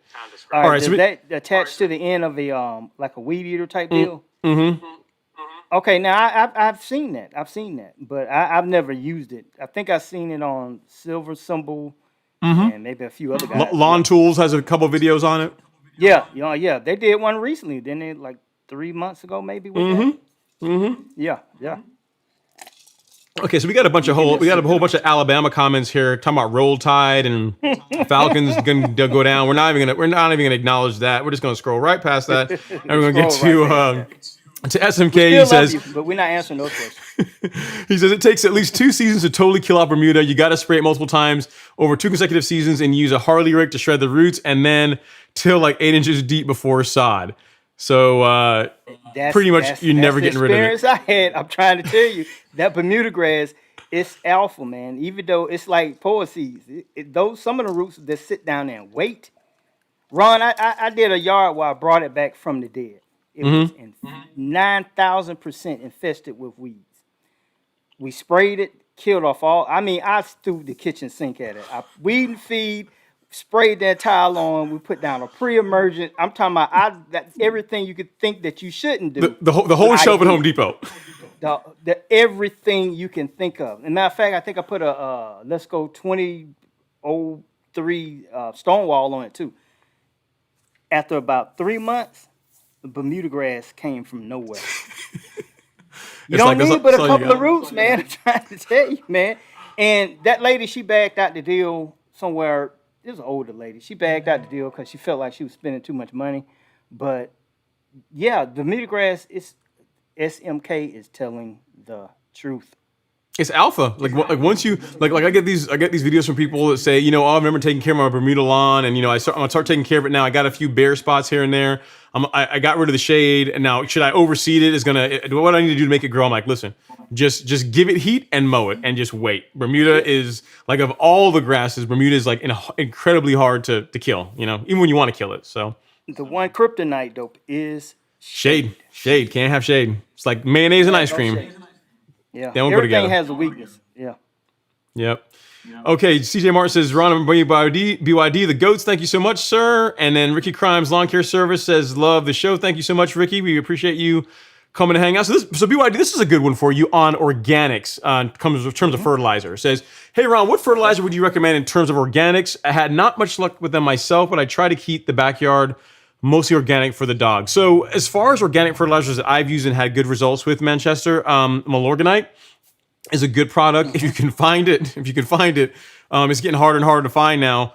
But that's probably what I would say go with Milorganite. There's another one that they replace it. Like if you go to like a Home Depot and they're out of Milorganite, they'll have this one called like something scraps or lawn scraps. Nah, Like I can't think of the name of it. Yeah, I know what you're talking about. you know what I'm I talking can't about? think of the Yeah. name of it. Yeah, but Milorganite, if you can find that, go with that. But just realize also that you are going to be paying more per app or per 1,000 square feet covered with that than Oh, you would with a most synthetic. definitely, yeah. So just Yeah. realize that a synthetic applied correctly at the proper rates is completely safe. There's no problem with it as long as you play it properly. You water it in. It's not going to be a problem. You know what I mean? Just like Milorganite. So I would, I'm not saying that initially trying to get you to get away from organics, but I'd say that if you get a high quality fert, like the Lebanon turf, the Humic Maxes are really good. The Yard Mastery ferts are also really good. Like those are all really good fertilizers. And if you apply them at the right rate, you're going to get a really good result and you're going to get more for your money. So just something to consider. And I'm not trying to get you away from organics, but just something just to think about. Okay. We have Papa Pose Low. I'll let one Alabama comment up. He says, wasn't too many yelling Roll Tide when Bill Curry was the coach. I like that. That's good. That's a good point. That's a good point, Papa Pose Low. And okay, so the next point we have here from Adam Walker. He says, small yellow spot showing. I put out a herbicide. Thoughts on what that might be? That's a hard one.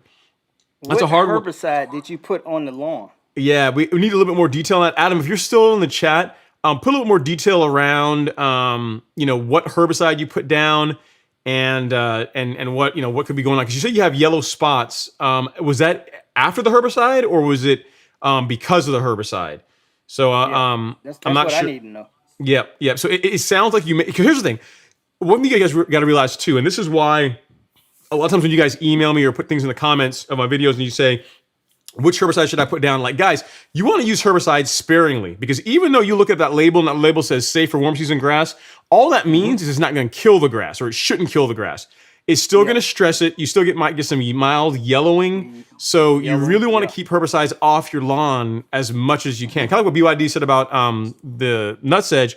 Yeah, we all have small little spots here and there, but we either pull it or we'll spot spray it. But like to go and just blanket your entire lawn with herbicides, that's that's reserved for like a serious problem, not for just as something to do just without really considering it. Okay. Ron, is there any way I can answer that question? I want to answer this question. Yeah, please. The lady with the organic Yep. fertilizer. she was talking Manchester. about. Yep. That one there. Go ahead. Okay, Manchester. Now, listen to what I'm telling you.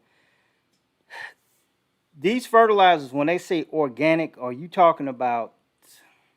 Like chicken I feed. use this. This is not a commercial endorsement, but I used to use a product called Purely Organic. All right, Purely Organic. One bag covers 5,000 square feet. All right, when that product came out, it was like $19 a bag, and now it keeps going up. But if you're gonna go truly organic, because you're worried about your pets, if you use that, you're gonna get some results, but it's not gonna be these YouTube yards. You're gonna have an average. It's not gonna be average. If you mow it all the time, it's still gonna look good, but that's one of the purest organic. That's a plant-based fertilizer. Chewed up plants, you put them on your yard, and it helps fertilize it. If you did that with a liquid iron like Fertiloom, I'm telling you, it's gonna be expensive depending on the size of your yard. Like me, I got 17.5, so I'm gonna need 4 bags. That's $80+ one fertilizer. Yeah. And it doesn't last that long, maybe about 6 weeks or whatever. But if you're worried about pets in particular, fertilizers like that actually work good, but you gotta mow the lawn. Yep. Great point. Okay, so Kelby Ruiz says, let's go, guys. Happy Friday. This is my dream team come true, BYD and Ron. I just leveled my lawn today for the first time and used loam in Texas. Awesome, Kelby. Love to hear that. I mean, I don't envy you doing the leveling work. I still shake a little bit when I hear about leveling lawns, but you're going to love the result. You will love the results. Okay, so question here for Robert. He says he has a question to me about mowing. He says, Ron, you mentioned mowing early in the morning and mowing every other day. Thoughts on cutting with dew on the lawn? I do it all the time. I did it this morning. I do it all the time. Mm-hmm. There's no issue with that whatsoever, especially with a real mower. The nice thing about the dew, a little hack here, Robert, is you want to get your stripes like dead straight and really really good. The dew's a great guide, right? Once you mow through it, you can see where you've been or where things aren't as good. You can clean up your lines and make them really really nice. So there's not really any negative to it. I'd say that I should say there's no negative really to the grass by doing it. The one negative is that the mower does get more dirty. Like it gets like a lot of grass clippings and clumps in it. So you got to do a better job cleaning it off once you're done. But as far as the grass being harmed by it, there's no problem with that whatsoever. No issues there at all. I mean, you think about it. Most golf courses, when they mow their lawns, they mow the greens, they mow them early in the morning when they're still dew on the Yeah. lawn. They got to mow. They got to mow it before the members show up to play, right? So most golf courses are mowed super early in the morning. There's no problem with that. It's just creates more of a mess on the mower, but it's perfectly fine for the grass. Okay. So BYD, what I know we said you're going to stay for like an hour, but I mean, you still good to go a little bit longer, or how you doing? Yeah. My stomach, it's not growling yet. But. Okay. All right. Okay. Let's see. Windshare says he rained all week during the break and yesterday and waited for an hour. No more rain. Took a chance to put PGR down. The sun came out. That's awesome. Okay, and this one for you, BYD says BYD and Ron, if they mowed at the same time, they could reverse the rotation of the Earth. I don't know about that, but it'd be cool to try. Okay, so we got a super chat here, and I'll throw this one to you, BYD. It's a question about let's see, humic acid. Actually, first let me take the humic acid one, then I'll come back up to these other super chats. So one from K Rogers, it says, Super chat received. what do you guys think about humic acid? What's your thoughts, BYD? Have you ever used it? Any thoughts? I'm not a fan of it, and here's my channel thoughts on it. I don't not promote products that I don't use, but I don't promote products that I don't use. I don't specifically go out looking for humic acid or any other fancy ones to put down on my lawn. And the reason why, you've seen my results.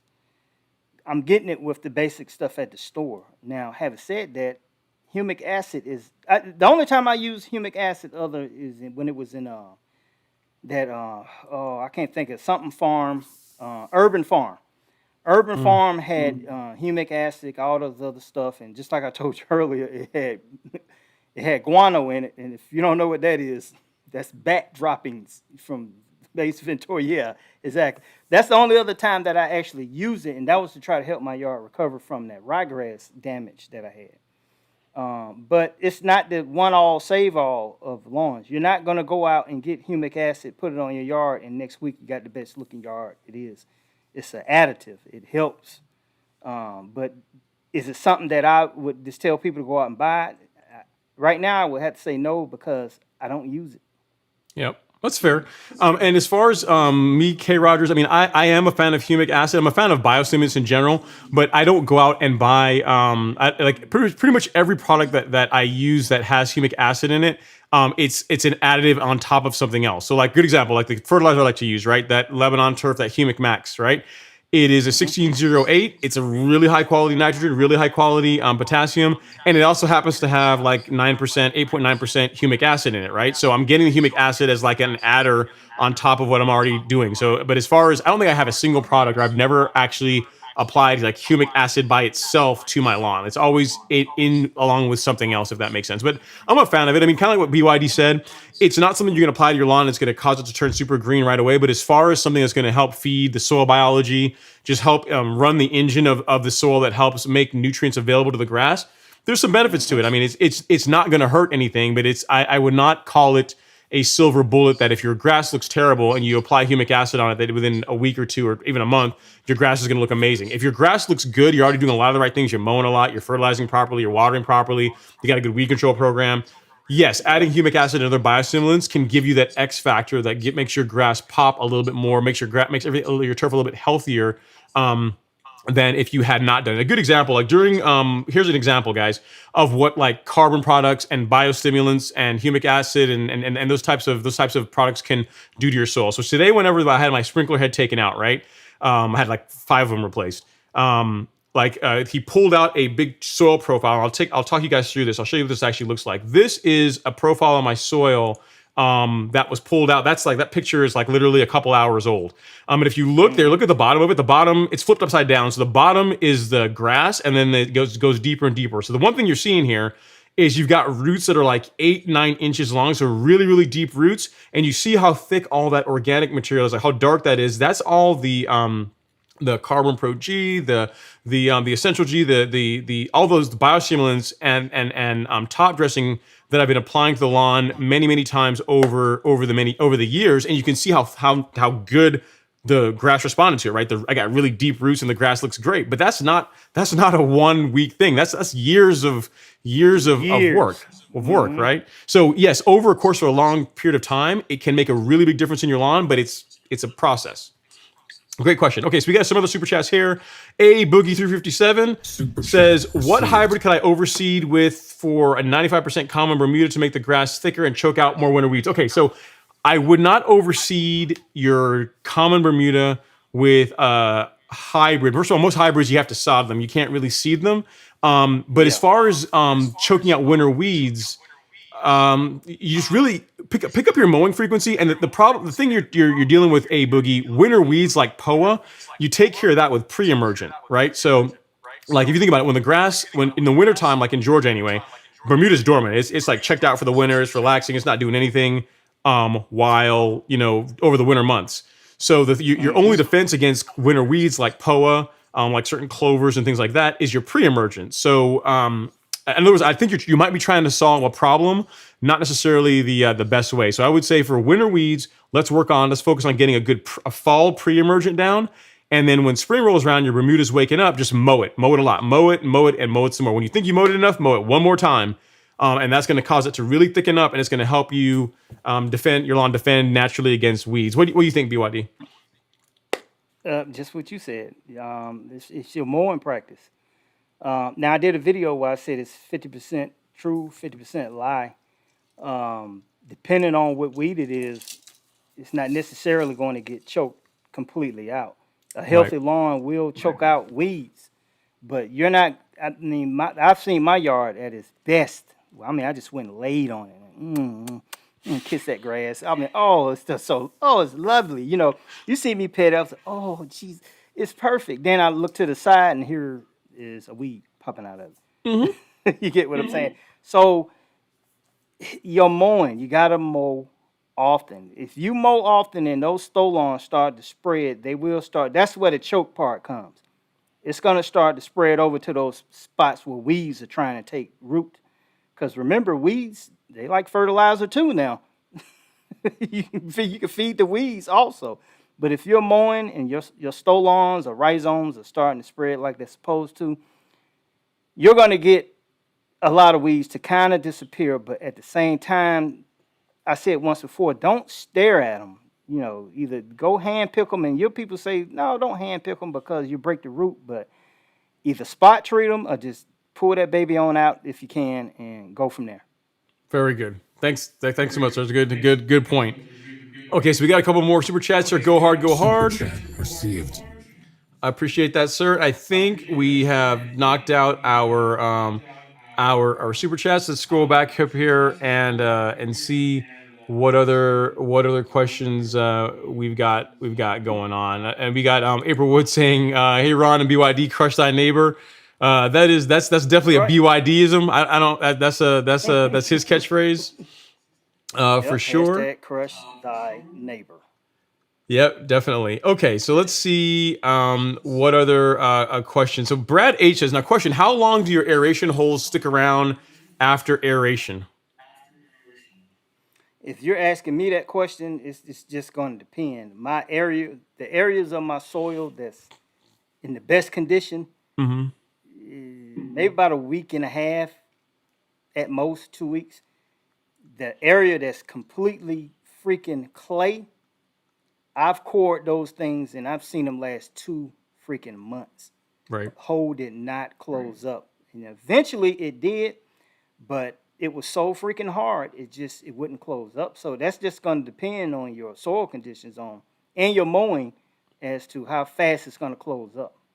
Yep, I'd agree with that. With my lawn being a little bit more sandy now because of all the top dressing and everything that's happened, it's a couple of weeks and until it's gone. But yeah, like to BYD's point, best answer. It really depends on your soil. This is Wayne Chandler says Ron BYD learned so much from both you guys that I did not know.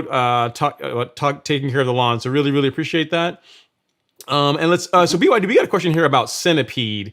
One here you might be able to Yeah. chime in on. He says, "Hey guys, I'm going to overhaul my lawn this fall. I currently have centipede, which seems to be the dominant turf in Fayetteville, Georgia.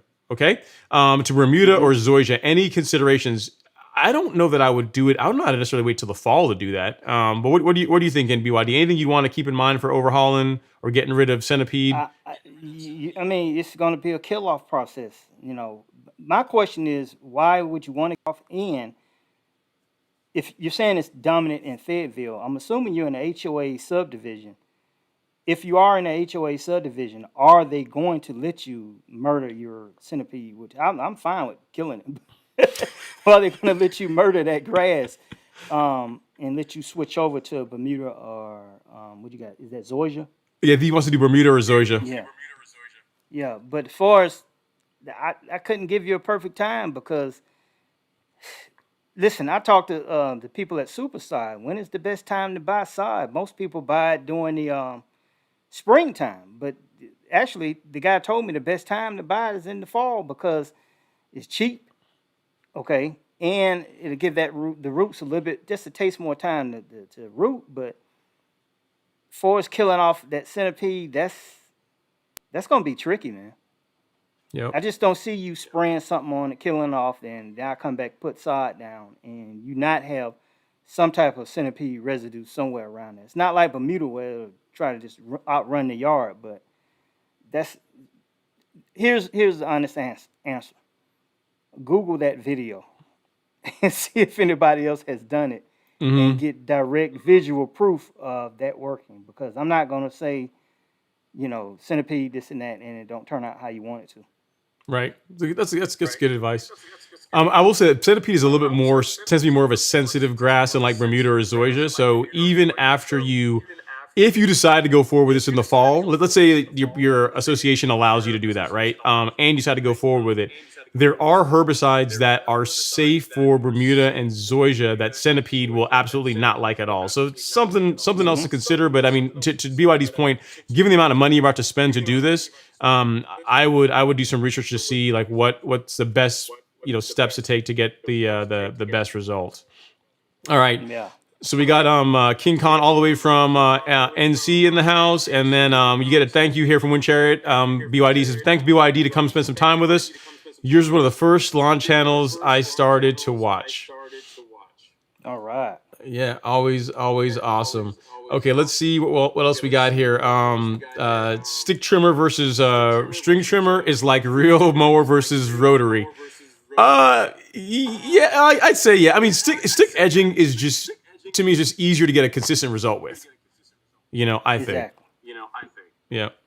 The answer to that stick versus string trimmer, stick always. I've done Instagram videos, YouTube videos, Facebook videos about that. Now, real mower versus rotary, if you're going to be committed to real mowing, then that's the way to go. You got to get the situation set up right. But visually, I don't want to say this, but I'm saying it. Real mower yards do look better than a rotary lawn. Stop shaking your head, Ron. It is what it is, but for a stick edger, you got to go with the stick edger. If you are a novice, if you are a pro, regardless of what I say, you're still going to use the string trimmer, because here's the reason why professionals use string trimmers.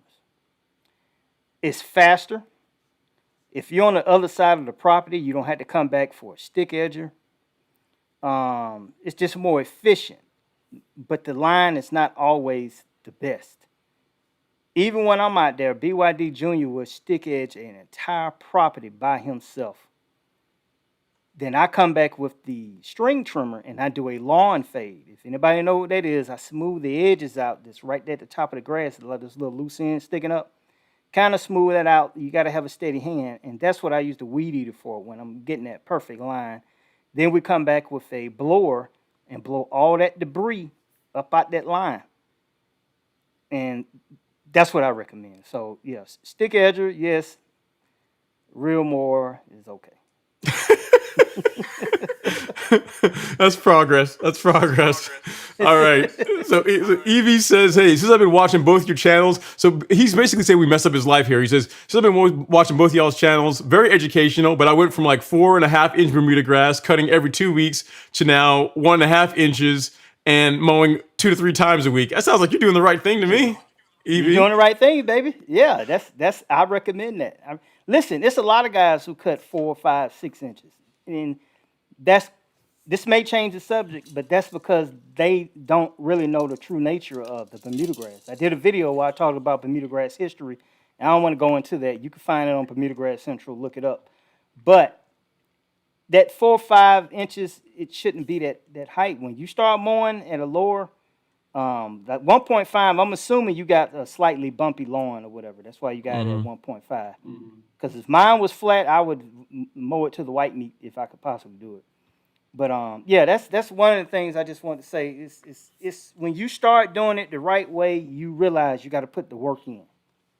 Good. Yep. Most definitely. But your lawn, I'm sure, looks a lot better too, Evie. You didn't send us pictures or anything, but I'm sure it looks better here at 1.5 I'm than positive. It's got to look better. Yeah.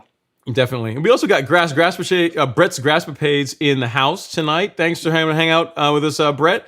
We got another Bermuda man. Now he's moved down to Florida. He's in the house. He's got a Bermuda lawn. He's got one of those he's got like bougie Bermuda. It's like is it Bimini or what are these, like one of these special Florida Bermudas he's got, So It ain't celebration, is it? No. It's something.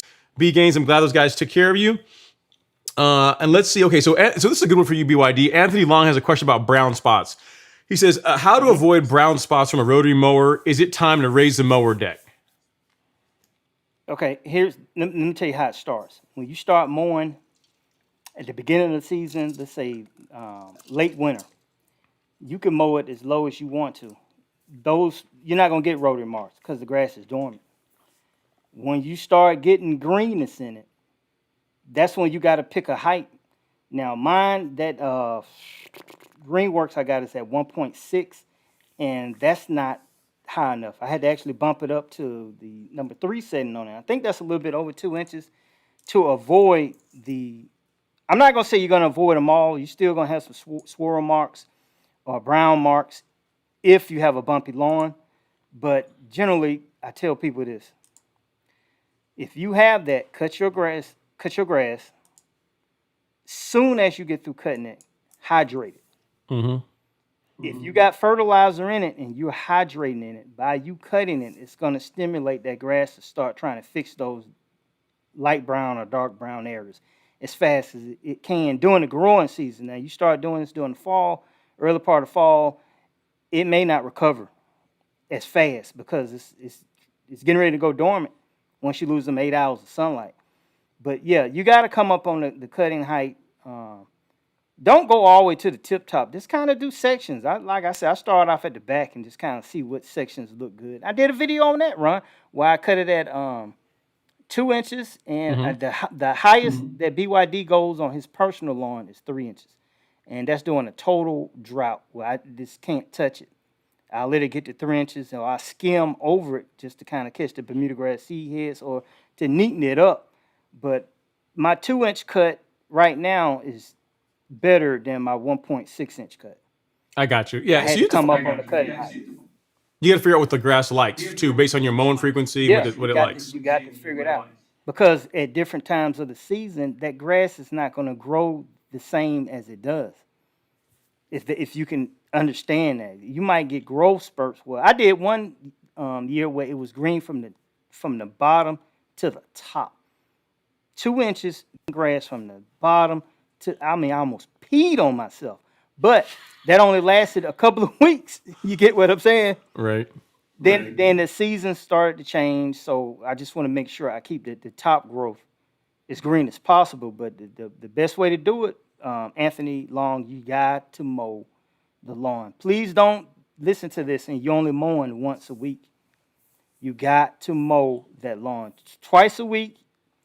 It's the best. 3 times a week if you're a true yard fanatic. I'm here to tell you. Yep. Great point. All right. So Rio Hitman says, subscribe to both you guys. Glad to see the collab. And a question about how we got started. So curious to hear from both Ron and BYD how you guys got started in the lawn care business. Tell us a bit about yourself. I can go first. So here's the thing, Robert. I do YouTube and I do like what you guys see as far as like the course of the Golf Course Lawn Academy and the store and those things.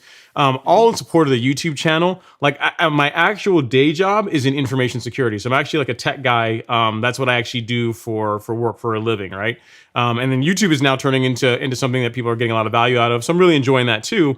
How I got into it was I started working on my lawn 6 years ago or so at this point.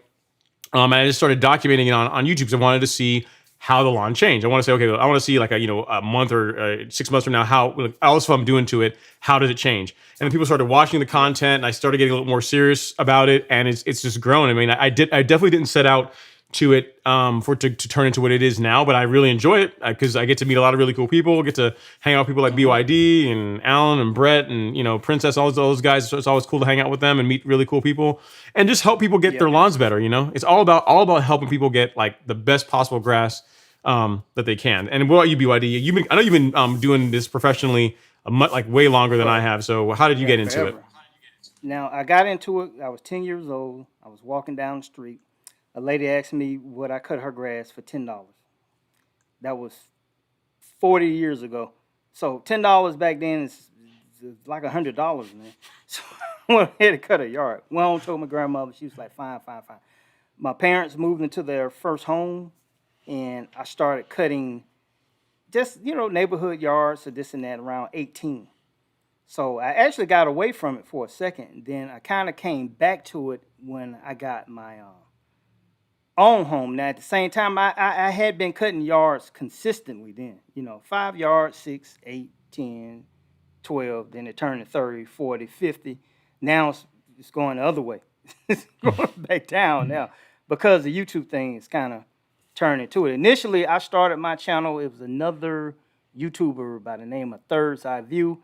Some of you guys seen my older videos. His name was Eric, and he worked in the did a video. No, excuse me. We were doing a video. No, we were cutting grass, and he said, "Man, why don't you go ahead and start a YouTube channel?" Never heard of it. That was probably about 6 years ago, I think. And I was like, well, okay. So I started doing it and did a few videos, and just my mission was to make everybody have a perfect yard, with the cheapest products possible. When I initially started YouTube, I was using some of those higher end chemicals, but it wasn't realistic. People got a regular lawnmower, regular chemicals, balling on a budget per se, and you still can get the job done. So the mission now is the YouTube is turning into something else. I never expected. I promise you, I only had 2 subscribers when I started, me and my mama. So I never expected to get this way, but the mission is just to take what I've learned after 30 plus years of cutting grass and give it to the people for free. It's like what vaccine is that? The polio vaccine. I don't even think that got patent that thing. And you just gave it away, and everybody benefited from it. And that's the purpose of it. Who doesn't want to come home to a perfectly mowed lawn?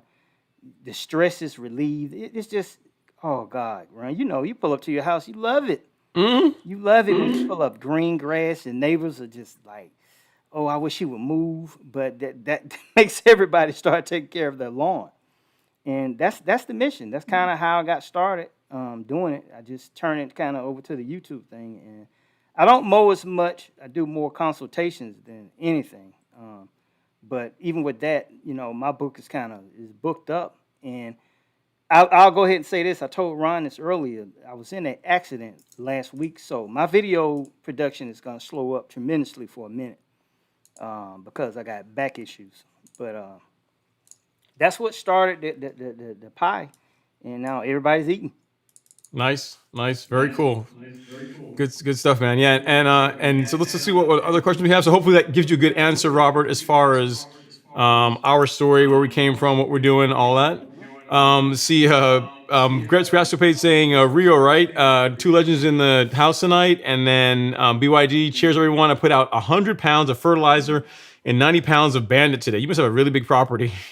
That's a good Yeah, so property. 100 pounds, let's say 3 pounds per what, 1,000, what's that, 3 into 10? 33,000 square feet. 30-something acres of land or something like that. 30,000 square I'm feet. assuming it's 3 pounds per 1,000, but if it is at that, it's 30 plus acres.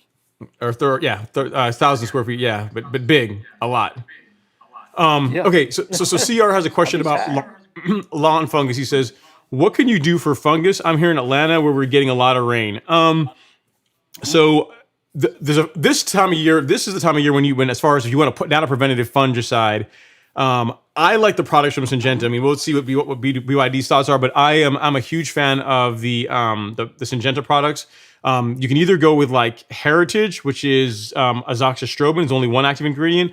If you can spring for it, what I would go for is the Headway G, which is it's got propiconazole and azoxystrobin in it, so two different active ingredients to knock out most of the common or to suppress a lot of the most common lawn funguses that you're gonna deal with. And CR, I'll put a link to it here in the chat for you. But it is more expensive. It is a more expensive fungicide. It's a professional grade fungicide, but it works. Like I had some large patch on my lawn in early May, and I did a single Headway G application, and 2 weeks later it smoked it out. It was gone. And I did a follow-up app, but as far as like something you're gonna put down and it's gonna work, the Headway G or Heritage are both excellent products. What about you, BYD? Anything else you like as far as fungicides? If you're gonna try to prevent it, the best, and I'm talking about store bought and that Bio Advanced, I use that one the most. To prevent it, you need to put it down before you actually see it. So if you're gonna just doing a preventative measure, use granular, but you got to water that stuff in the same day. You can't wait. And those fungicides don't last but about 30 days in the lawn. If you get a lot of rain, it's not even gonna last that long. Right. If you get a if you get a fungus and you don't know what it is, you just go get you a liquid bottle, a hose in spray, the Iminox by Spectricide. Spray it. Liquid will try to knock that fungus out of your yard a whole lot faster than granular because you already got it. So liquid attacks it from the top. It absorbs right in. It put a little protective shield around it, and it goes to the root. For as granular, you got to put it down. Then you got to water it in. So that's going to take longer. But listen, I don't put fungicide down just to put it down. If I know I'm not getting a lot of rain, this is my yard personally, I don't go that route. Now, if you're getting a lot of rain, then that's something you might want to always add to your program. 2, 3, that's 3 months of fungicides that you got to put down. But that bag stuff, it can add up, man. If you got a big yard, if you got 5,000 square feet, you are good to go. But if you got 15, 20, 30,000 square feet, you got to look at what Ron is talking about, that type of investment for us. If you're going to put a liquid down and get more coverage, you can go. But granular, if you're going to prevent it from ever happening, and that doesn't mean it won't still happen, but granular, if you're going to try to prevent it. Liquid, if you got it and you want to get rid of it. Very good. Yep. Great points. So we got online training saying BYD in the house, and then Keep It Moving has a question about, he says, enjoying the live stream, fellas. Question for BYD is, BYD Jr. is going to follow in Dad's footsteps, or is he just helping out whenever available? Helping out whenever available. Helping out whenever available. I hear you. Yeah, and he's headed off to college. Yeah, and that was me when I was young. When I was young, I hated mowing grass. My dad used to make me come out and mow grass. I just did not like it. And now, when you get old, you turn to your parents. So, but when I was young, but here's the advantage of him helping now. At least he has some type of trade that he can go to. That's true. That's true. It is a skill. He's going to school for computer science or something like that. Yeah, that's cool. Yeah, it's a good field to get into. All right, so question and Nathan and BYD, just let me know whenever you're good, because I know you promised me an hour, so I know we're coming up on 2 now, so I just want to I want to be respectful. When you hear my wife coming here, then I'm just going to disconnect. All right, all right. So Nathan Leduc says, "Hey Ron from Columbus, Georgia here. Any tips on leveling a 4,000 square feet? Landscapers didn't grade well, and one side is holding water. I am preparing it for new sod. Basically, I have a pig pen at the moment with rain. Yeah, I mean, leveling will help some, but I mean, I have to see what you're dealing with. I mean, if you have like a bowl, a physical like bowl in your lawn, in your yard, then like even if you put sand down, it's going to help a little bit, but the water has to have somewhere to go. So whatever you can do to help improve drainage, where there's going to be some kind of flow away from that low area out, out of the lawn, is something you're going to want to do before you go and make the investment of leveling, or you make the investment of putting new sod in. Because you put new sod in, and you still got a part of the lawn that's just holding onto a bunch of water. You're just creating fungus problem, creating just a lot of issues that are going to be really hard to fix. So I would work on the drainage problem first. If you can't do it yourself, like hire a drainage professional to come in there and figure out what's wrong with it, and to literally regrade things to where the water leaves the lawn. I wouldn't level it or do top dressing until until water has somewhere to go on the that turf. water got to go somewhere. It has to go somewhere. Right. Yep. Okay, so a question about liquid aeration, always a controversial topic. It says, Alex B says, hey Ron, I have a question about liquid aeration. Never tried it, but some of the products are basically just soap. I question how beneficial they are for the soil. Thoughts on these products? Okay, so if you ask the difference, you're asking me if there's any benefit to liquid aeration products, meaning products that help stimulate microbial activity to help break down fats and those types of things. Yes, they have some value in them. However, liquid aeration does not replace hollow tine aeration, meaning like going out there and renting your Ryan aerator or whatever, your Billy Goat, and taking that beating on the lawn, like nothing beats that. Like that, you cannot put that in a bottle. So I would say when someone asks me like liquid aeration or hollow tine aeration, I say yes, to do both of them. Like do both. Like don't like to me it's not an either or. It's both. What about you, BYD? Have you ever tried any of the liquid aeration products? No. And No. I've recently done a video 4 or 5 videos ago where I was talking about 3 keys to success on your lawn. Is one of them was aeration.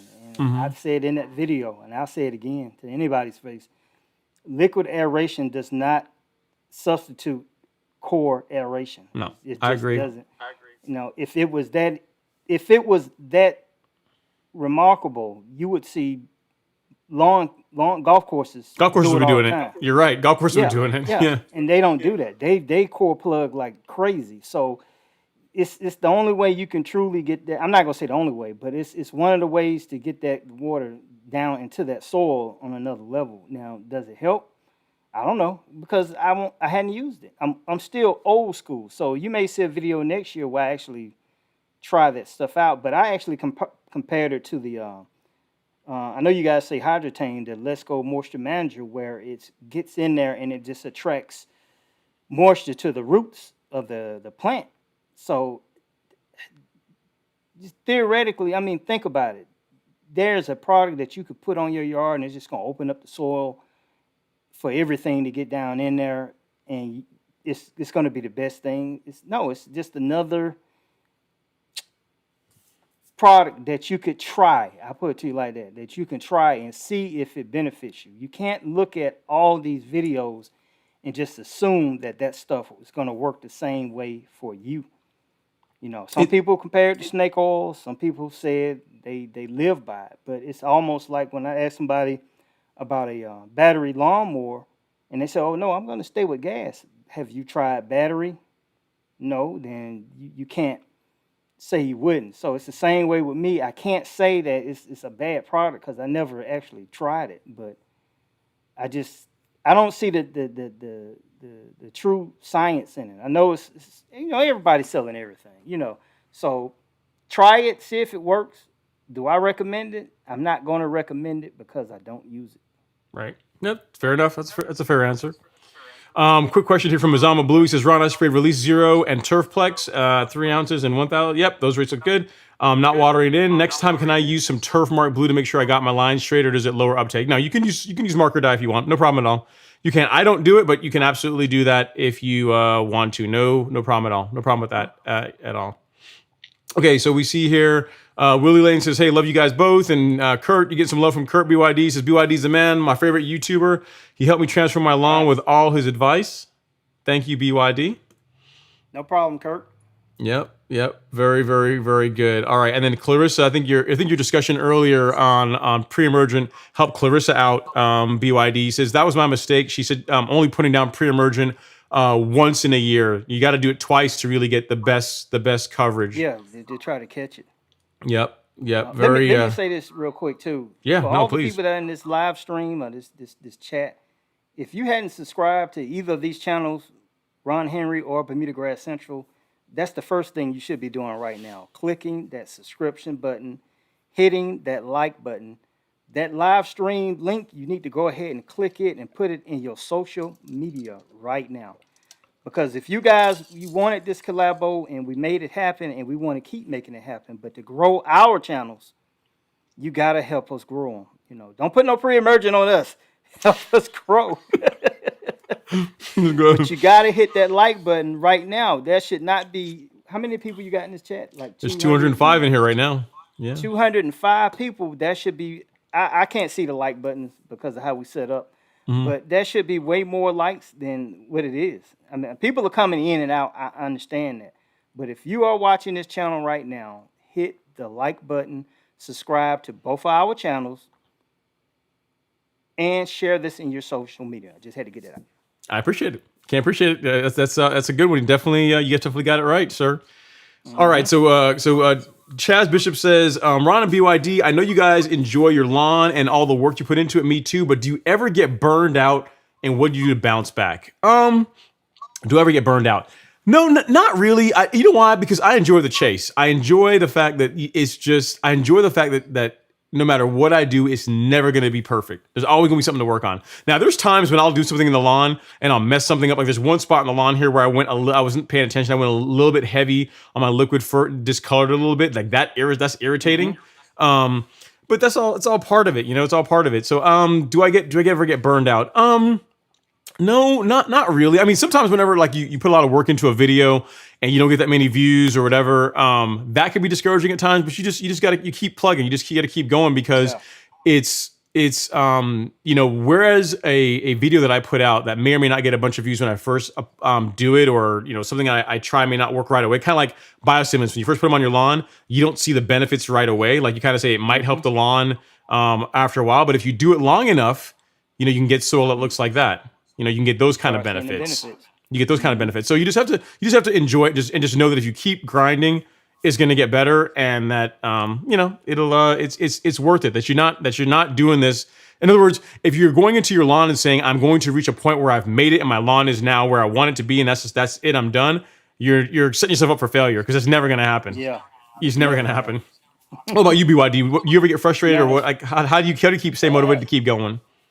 As far as getting burned out, as far as doing my own lawn, it's been times because if you go cut 10, 15 yards, you're tired.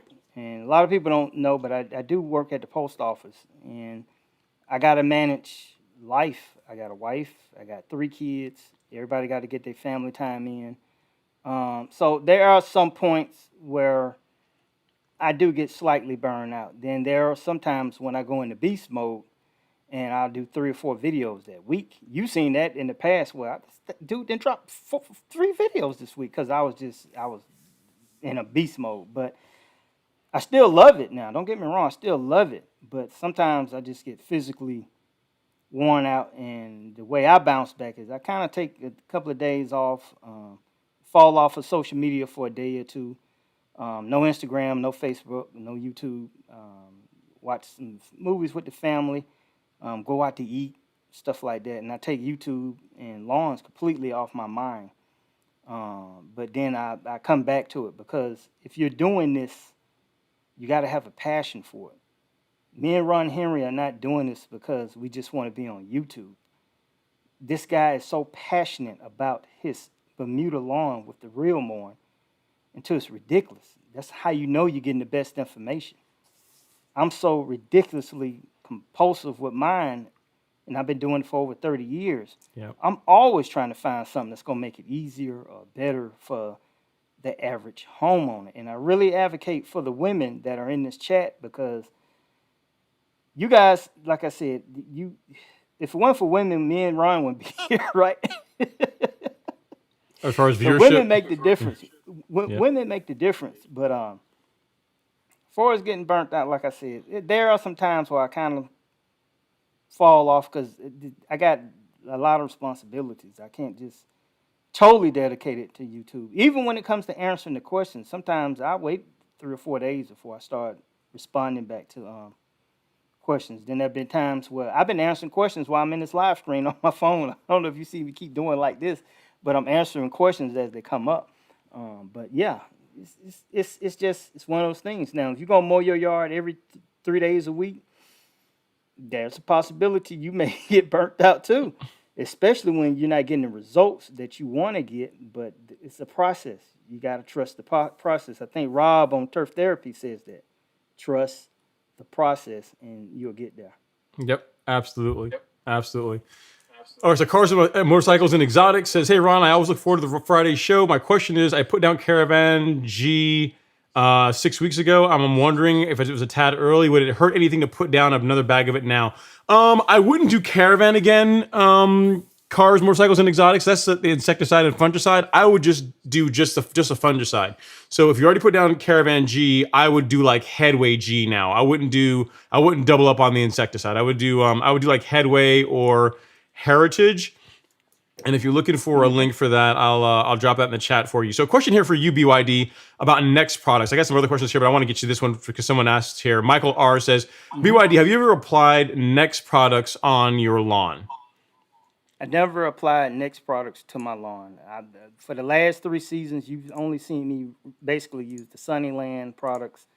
I've been using Yard Mastery products, and that's primarily because they're made by Sunnyland. But I haven't ventured over to the Next products because once again, that Next stuff it's just like this whole bunch of liquids. The only liquids I use really is the Sunnyland's Miners Blend. And that's pretty much it. I use Fertilizer, Miners Blend, and insect control, stuff like that. But I hadn't ventured over to it yet. That's a possibility, but it goes to what I was saying. I can't in the middle of a season, okay, now I'm doing Next, because then you know it's not real. You know I'm just riding the wave, and I'm not a wave rider. I literally, when you see it on Bermuda Grass Central, it's something that I actually believe in. And if I show it and I don't like it, I'm going to let you know. Good. Great answer. Great answer. Okay, so we have, so point here, Kelby Ruiz says he killed his dad. His dad killed his Bermuda lawn by using a reel mower and going too low. He says, is watering heavy really important when cutting low and dealing with extreme heat? Okay, so, if your dad killed, first of all, your dad has accomplished almost the impossible if he's truly killed his Bermuda lawn by mowing real low. Yeah, that didn't happen. Yeah, and no, watering heavily isn't really important when cutting that low. I think if your dad was mowing taller and then he went to a real mower and he started cutting low and it turns brown, like that's normal. I always tell people that when you first go from rotary to real mowing, you got to give yourself a pass for the first 2 weeks, 3 weeks. Just get it because it's not gonna look good when you first go from high to low. But if you keep mowing regularly, that 2 to 3 times a week, the grass is gonna really, it's gonna respond and it's gonna thicken up and do really well. So I would say tell your dad, don't throw water at it. Just keep mowing it. Keep mowing it. The more you can mow it, if you can get out there twice a week, 3 times a week, even better. That's going to do a lot to help the grass start doing well at that lower cutting height. I don't know how low, he says low. I'm not sure how low that is, but just more mowing is the answer. Like mowing covers a multitude of sins. We'll say that. Yeah, that's right. Yep, absolutely. Okay, so we got someone talking about Pennant Magnum can delay green up, and then Ben Raham says, "Hey Ron, was the True Cut a beginner mistake, or are you glad to have it in the stable as a workhorse? BYD, do you sharpen new blades before using them? They don't seem very sharp out of the package." Okay, so let me take mine first. Do I regret having the True Cut as a beginner mistake? No. True Cut is still an awesome mower. I actually used it today. It serves a purpose that the Greensmaster doesn't serve. Like when it comes to like mowing up really close to edges, or just being something that I can just beat on and just like get a little bit tighter in like tighter areas. The True Cut just works better. It also mows taller. So if I want to get someone says, "Hey, I want to try out a real mower. I want to try mowing." And I want to just kind of give them something to say, "Hey, yeah, try this one." I don't want to give them the Greensmaster. The Greensmaster is too intimidating. And I don't want to have to go set the height up, cut up for their lawn. It can't go high enough anyway. But the True Cut is easy, so I still like the True Cut very much. I mean, I could have gotten rid of it and used something else. But I still like the mower. It has a place to me, and I can't really see myself getting rid of it. Not anytime soon. Not just yet anyway. That could change, but right now I really like the lineup with the True Cut and the Greensmaster. And what about you, BYD? What about your new mower blades? How do you deal with that? When you buy new mower blades from the store, anywhere basically. Now, don't quote me on this, but I was told the law states that they had to put a coating on that sharpened part of the blade. That's why most people get their blades and they just assume that they're not sharp. But once you start cutting, that little whatever they're putting on it, coating comes off and the blade is sharp. Okay. So I would not sharpen a new blade when you buy it cut, because even if you do sharpen it, possibility you could take it out of balance and just cause more damage to your mower than anything. But the blade is sharpened. I promise you, it's sharpened. It's just that they put something on it. Now, when I buy them at the commercial place, some of those blades you run your thumb across it and you'll cut it. But most of them had that little coating that you really can't see. But the blade is sharpened, I promise you. Okay, great point. And Michael R says, what battery-powered backpack spray would you recommend? I like the Flowzone or the Chapin. So Flowzone or Chapin, either one of those is going to be pretty good. Chapin's a little bit cheaper and works really well. Flowzone is more expensive, and it's faster. So it just depends. Either one of those, depending on your budget, you're going to get a really good result with. John Gotch says, what's up, Ron and BYD? Speaking of lawn changes, I switched from Bermuda to Palisades Zoysia. Do I still follow the lawn calendar since I don't cut as much? Okay, John, I think you're in the academy. Yeah, so you still mow. I would still keep up with your mowing. You still keep up with your mowing. With Zoysia, you can back the nitrogen down a little bit. That's what I was about to say. Yeah, back the nitrogen down a little bit because it doesn't need as much of it because it doesn't grow as fast. Just doesn't just need as much as Bermuda. But outside of that, just keep up with your mowing, and you should be good to go. Should be good to go. All right. Let's see. Let's see here. BioPie has a question about Yard Mastery fertilizer. He says, "Is Yard Mastery really a superior fertilizer, or is it just hype? It seems to be getting shilled on YouTube hard right now. Thoughts?" Okay, so I can weigh in, and then BYD, you can chime in if you want to. So.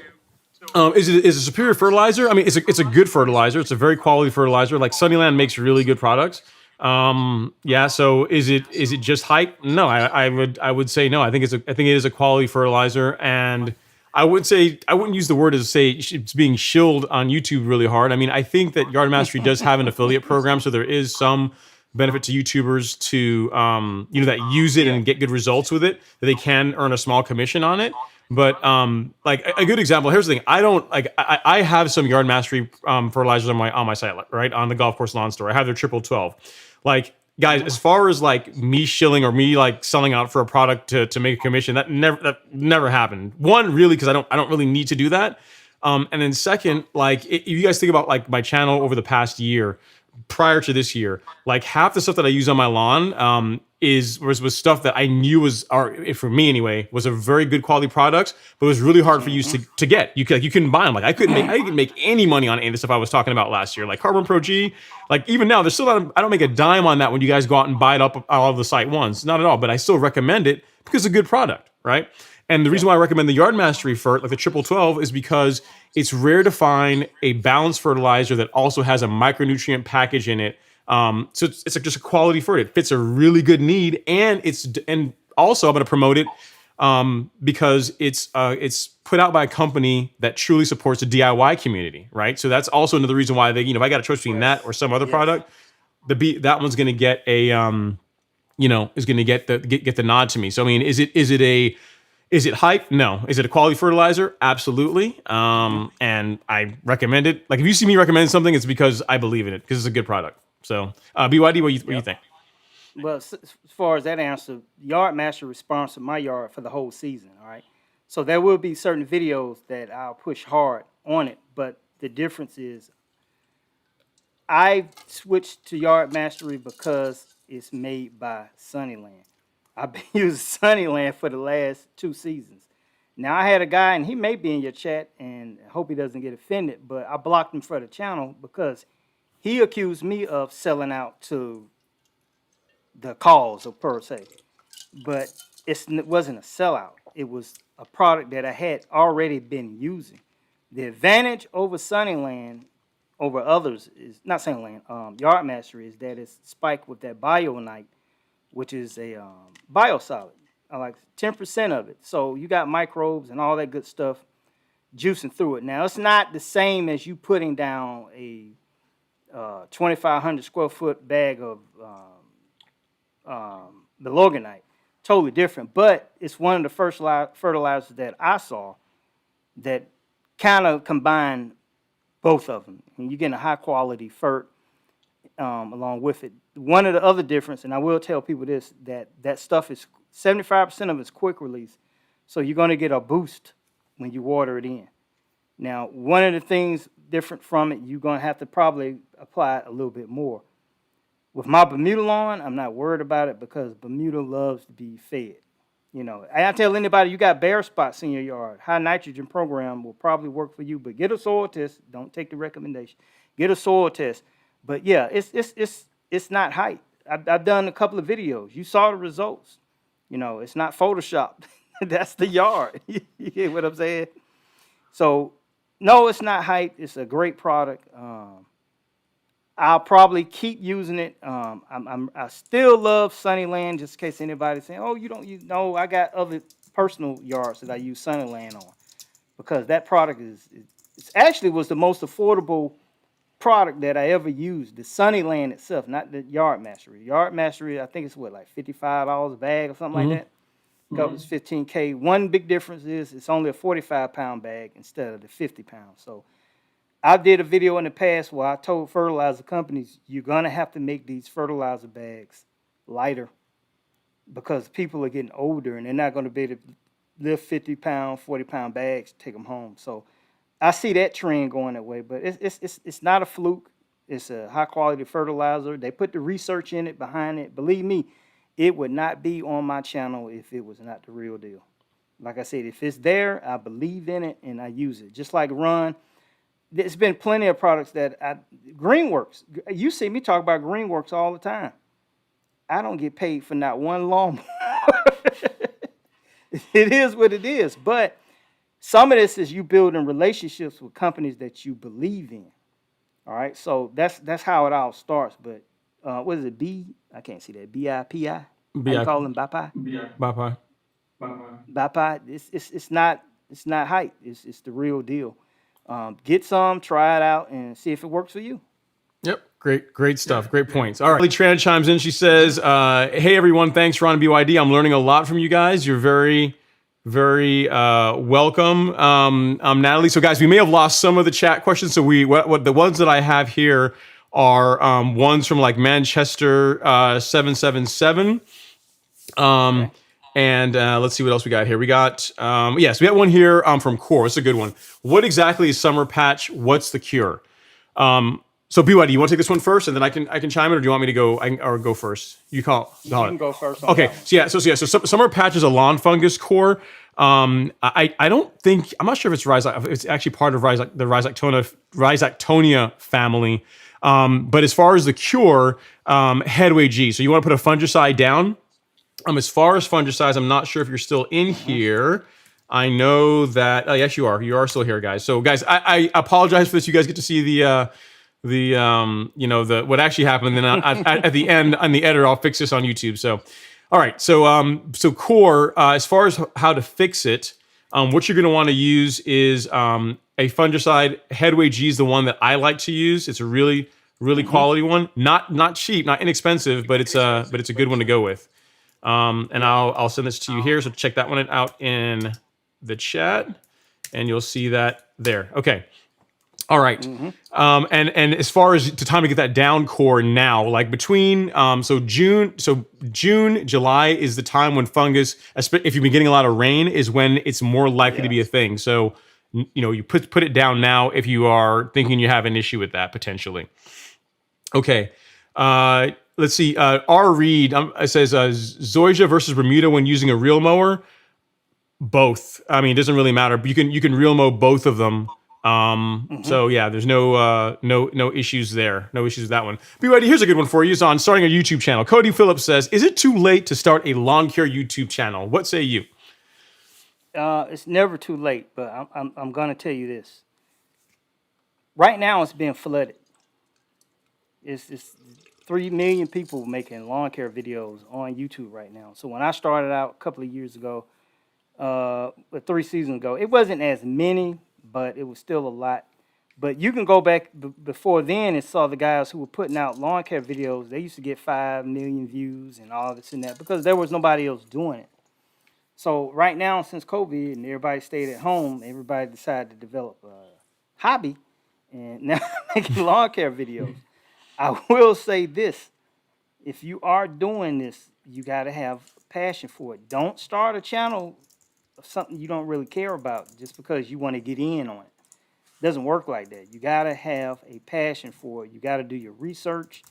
Don't watch other people's videos and take what they say and just emulate it on your video, and you really don't know nothing about the product. That's one thing I see a lot of people do a lot, but it's never too late. You can start one in the wintertime. You probably won't get no views, but what will happen is you get time to see all the mistakes that you're making in videos, and you'll get better and better and better and better and better. You won't get a perfect video when you first start out. It's going to be the worst video you ever made. But it may be one of the highest viewed ones also. That's true. I mean, I look at my videos from you just last year, and I'm like, man, this is so bad. Why does anyone even watch this? This is so terrible. Exactly. But that's that's a good thing though, Cody. So it shows you're making progress. It shows you're getting better. And as far as your next question is, what shape were y'all's lawns in when you started? So I had pictures of my lawn, but if you go here to golfcourselawn.com, like that's where the Golf Course Lawn Academy is. There's a video there, the intro video. If you guys go look at that video, like play through it, I think it's in the first 20 seconds of it, there's actually a scene where I show what the lawn looked like in the beginning, and it was like crabgrass central. I'm talking about some big mamas, some really big crabgrass, not these little baby crabgrass, like full grown crabgrass. So my lawn did not look anywhere like how it did now, like 6 years ago. So it definitely took a while to get to where it is.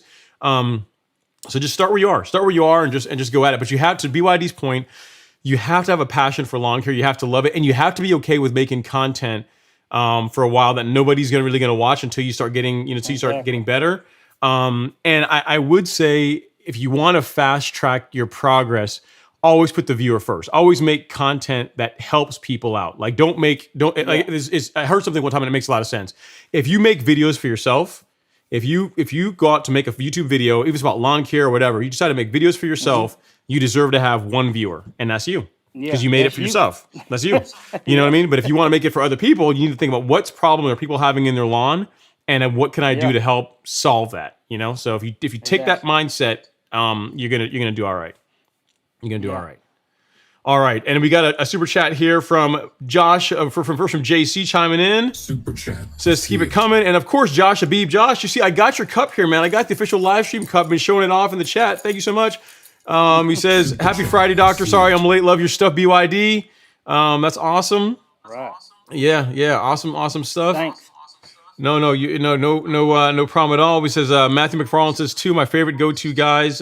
Thanks for the collaboration. It was good, man, because people have been giving me a hard time. I'm not sure if they've been giving BYD a hard time and saying, why can't BYD? You need to get BYD in the microphone.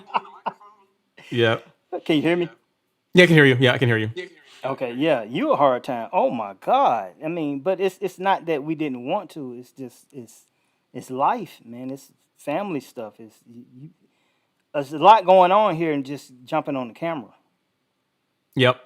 It's exactly. It's not just that simple. So, but yeah, we made it happen. So, super happy that it did. Again, yeah. Thanks again, Natalie. Learning a lot from you guys. We got Super TA in the house saying that he's just getting in and checking in on you guys, checking the lawn over, loving all this extra daylight. Super TA just started real mowing. I think he got an Allet, and has been mowing his lawn. Looks really good. I mean, it's cool season grass. I think it's cool season grass. So we have to take away a couple of points for that BYD, but it still looks good. Lawn still looks tight. Yeah, it still looks good. Yep. Still looking clean. All right. So here's a question for you, BYD on Rotaries. He says if you, it's not really for Anthony, he says, but I have found that if just like real mowing, if you rotary scalp or have scalp marks, don't raise it, cut it low, and keep cutting it 2 to 3 times per week, the lawn will learn. Just bring it down. Now, the dirt won't move. If it's bumpy, it's bumpy. Right. It is what it is. That grass height is going to have to be consistent all the way across to look somewhat decent. You know, even with mine, even when it's at its best, you still can see kind of a little slight wavy look because it's just a bumpy lawn.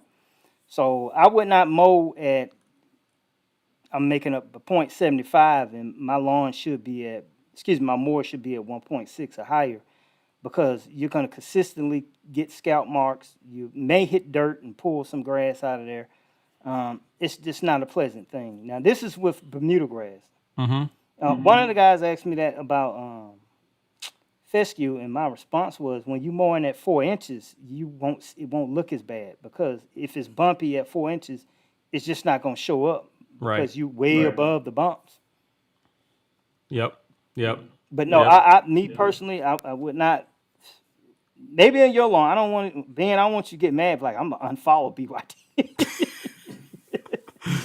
But not my lawn. If I got, when you first start out at the beginning of the season, you can kind of get away with that. But when it starts to grow vigorously, then you're gonna have to adjust that height if you got a bumpy lawn. Yep. That's just true, man. I mean, the big thing I'd say is when you're trying to cut lower, like start mowing your lawn, like go down, mow your lawn, and if you wherever you scalp, there you go. That, or you hit turf, okay, that's it. That's the limit. I got to go up a little bit from that, and that's where your height is, unless you're gonna level the lawn. So yeah. Cool. And it says, Natalie Tran says, my lawn this year is better than ever because of you guys. Thanks. You're very welcome, Natalie. And Natalie, fun fact, you may not realize this, you were actually the very first person to buy anything out of the golf course lawn store. You were my very, very first customer. So I don't know if you know that, but just, you get a shout out. You were the very first person to ever buy anything. So thank you so much. I really, I appreciate that. Okay. Let's see what else we got here. So this is one for you, BYD maybe. He says, I have a bumpy lawn on my property, sits on 4 acres. I use a 0-turn 60-inch deck, yet I want a smooth yard. What is the best way to get a smooth front yard? It's 1 acre. Woo. You just going to have to hire somebody. You're not going to be able to get out there and do that by yourself. You got to hire a company. I'm just being real with you. And when you level it, that a property that size, I'm not going to take 3, 4, 5, 6 shots at doing sections, because it's just not going to turn out the same level all the way across. You're going to have to save up that Christmas money, save your Father's Day gift money, and hire a company to come out there and do it for you. That's the only way that I can figure that you're going to level a... How many acres is that? He says an acre. Just 1 acre. He wants the front, but still, even an acre is a lot. God. Yeah, an acre is a lot, man. I got 17.5, and I know I can't do it. I'm sorry. You got to hire somebody. That's the only way, unless you just got all the time in the world. But that's not a project that I'll take 3, 4, 5 weeks trying to do. Yep. I think that's good advice. As big as it is, you're going to get a better result. It's going to be expensive, but it's going to come out better if you hire a service. Yeah. Okay, so BYD's pay for it. No, it's going to be expensive. Yeah. Definitely. Tom, you're very welcome. It says, you guys are great. Thanks for teaching us. And then Clarissa Scott, BYD, she wants a consultation. She says, BYD, I need a consultation. It can be virtual. If they want to get a hold of you, what's a good way for her to get a hold of you as far as email? Find me on Instagram and DM me that way. Okay, there you go, Clarissa. So Clarissa, she's one of my ride or dies too. I mean, she's in every video. She's leaving a comment. Nice. And and your Instagram is what? Just Bermuda Grass Central is what it is? Yep, Bermuda Grass Central. So there you go. So hit him up that way. Awesome. So we got a few more comments. 2 of my favorite YouTube guys. Thanks. No problem, Matthew. Appreciate you hanging out. Yeah, I think let's see what else we got here. Nate Dogg says, reaching out from Stone Mountain, I just put sand down to level a very small area of my lawn. How long does it usually take for the grass to take over and fill in? Thanks in advance. It depends on how heavy you went, Nate. If you did it like the way that I suggest, which is relatively light, it should be a few weeks, a few weeks at most. Assuming all things being equal, you get enough sunlight, you're mowing it, or not necessarily you're mowing it, but I mean, just getting enough sunlight, it should grow in relatively quickly. If you didn't put down like a nice starter fertilizer, like that 12 Yard Mastery, that's something you might want to consider. That will help accelerate that a little bit, but it shouldn't be more than a few weeks, especially with all the heat that we're getting. Because you're in Stone Mountain, we're getting plenty of heat, plenty of rain. That's all you. That's all you should need. Let's see. JC says, would you have a recommended Let's Go spreader setting for Headway G? I don't, but it's on. It should be on the bag. On the bag should have it, JC. And Should be on actually, the bag. yeah, it should be on the bag. And if Heritage or Headway, like one of them has a very extensive spreader setting on there, and the prill size of the Headway and the Heritage is very, very close. That you can use like go look at the Heritage label and look at the spreader settings, and you can use that for Headway, and you should be okay. As far as the pounds per thousand rate Yeah. should be good to go. Let's see. What other question? Bryant Carr says the only thing missing here is BYD Jr. You go get him on camera someday at some point. He won't be doing it today. Not today. Not tonight. No, he's preparing for a party that he's having tomorrow, so he has to work. He got to get this house in tip top. I got you. All right. LG is a super chat. He says 1999 if you chug one of those lime infused margaritas on air. I don't have one, LG, so I can't do it. But it's okay. We got a question here from Justin Aguilar. He says, I recently top dressed my Bermuda grass lawn in Texas, and the temps are hitting 100 to 107 degrees in the past few days. Wow, it's hot. Jesus Christ. Grass that was peeking through looks stressed and yellow green. What should I do? How much should I be watering? You need to put some water on it, man. That's a lot of heat. 100, 107. Yeah, that's a lot of heat. Your soil is not going to retain heat. I don't care if you put down hydrotain. That stuff is getting, and you more than likely you're getting straight sun. Mm-hmm. Oh my God. Yeah. How do you survive with 107 degrees? It's just gonna be hot, Justin. I mean, so the answer to your question is God. what you are gonna have to water it. Water it. That's gonna help. Yeah. But that's gonna be a challenge. That's gonna be a challenge with those kind of temps. Just keep watering it. It'll be. I mean, it's not gonna die, but it's not gonna look pristine as if the temperatures were like 85 or 90 degrees. You know, what I mean, 107 it's a lot of heat.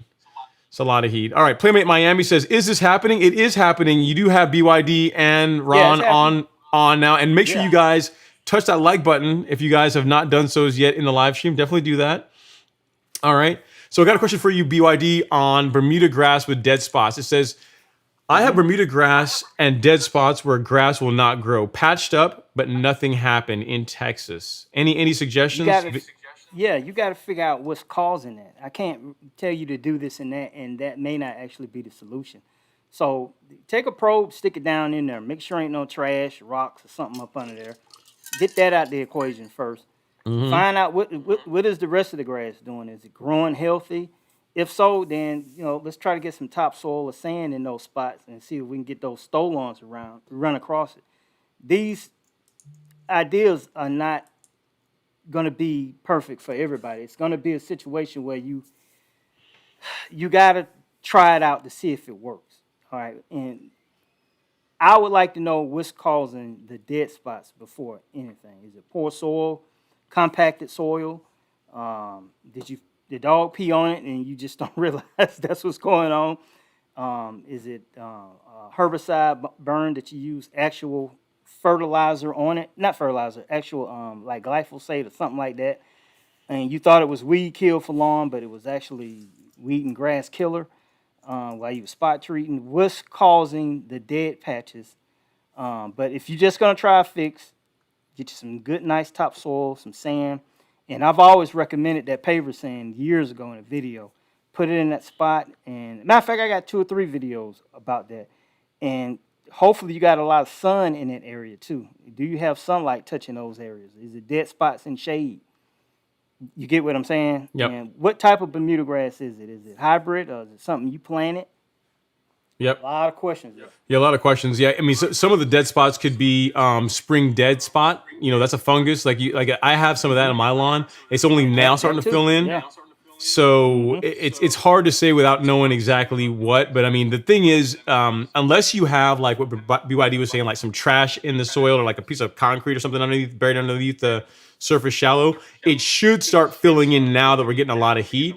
But with more details, it would be better to know exactly what. So I'm not exactly, don't have enough to be able to answer the question. And get a soil test, because if you're not pushing a lot of nitrogen, it's hard to fill dead spots or bare spots in a Bermuda lawn, and you're using low nitrogen fertilizer.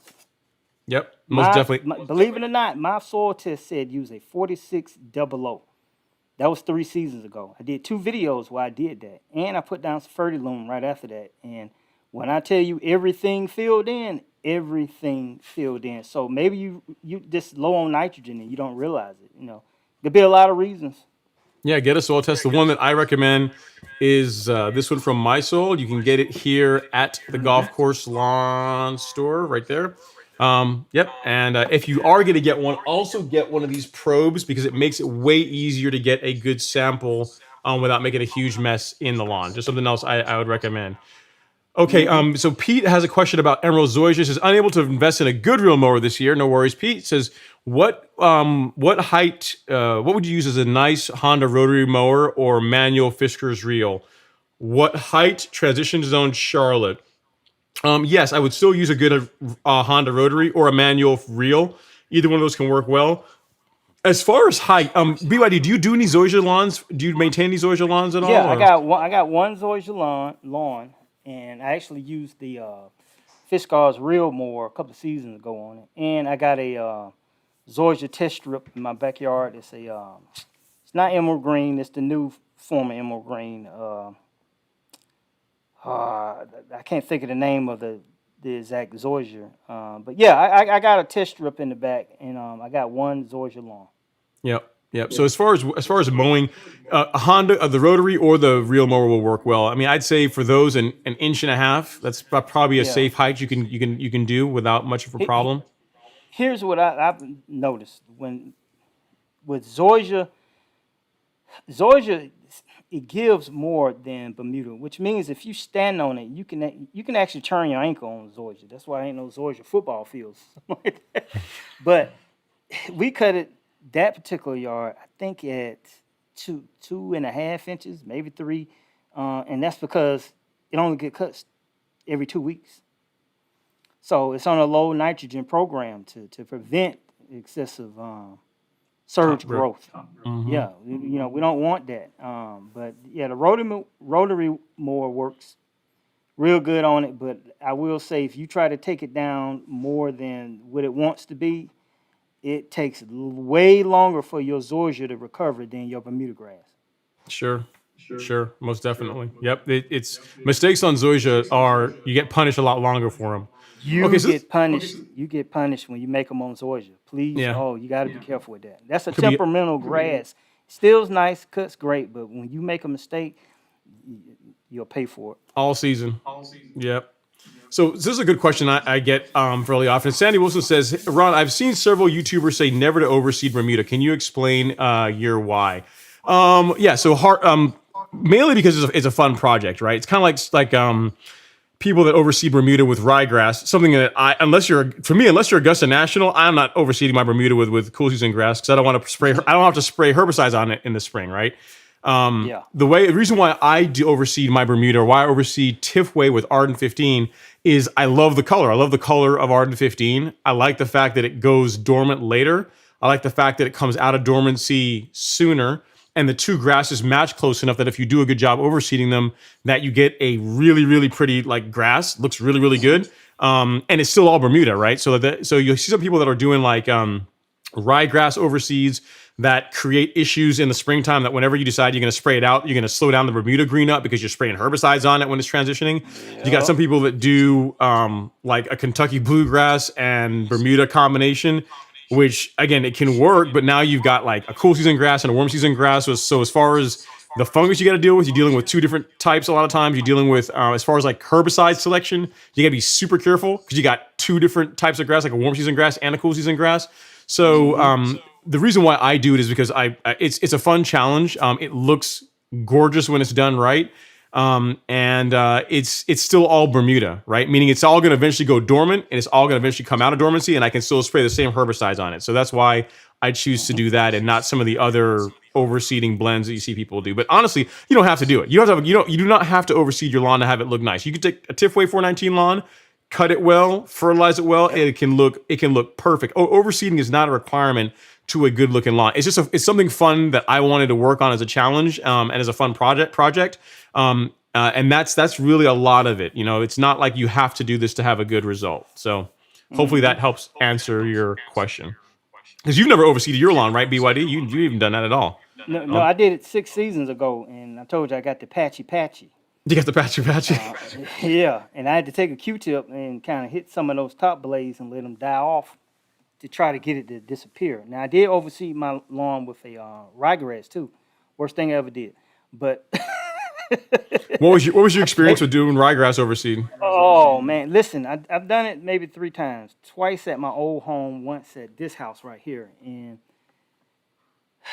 the weather didn't cooperate. It was kind of warm during the fall, so it wasn't really growing like it should have. Now, I don't know if you ever heard of this. It's called dormant seeding.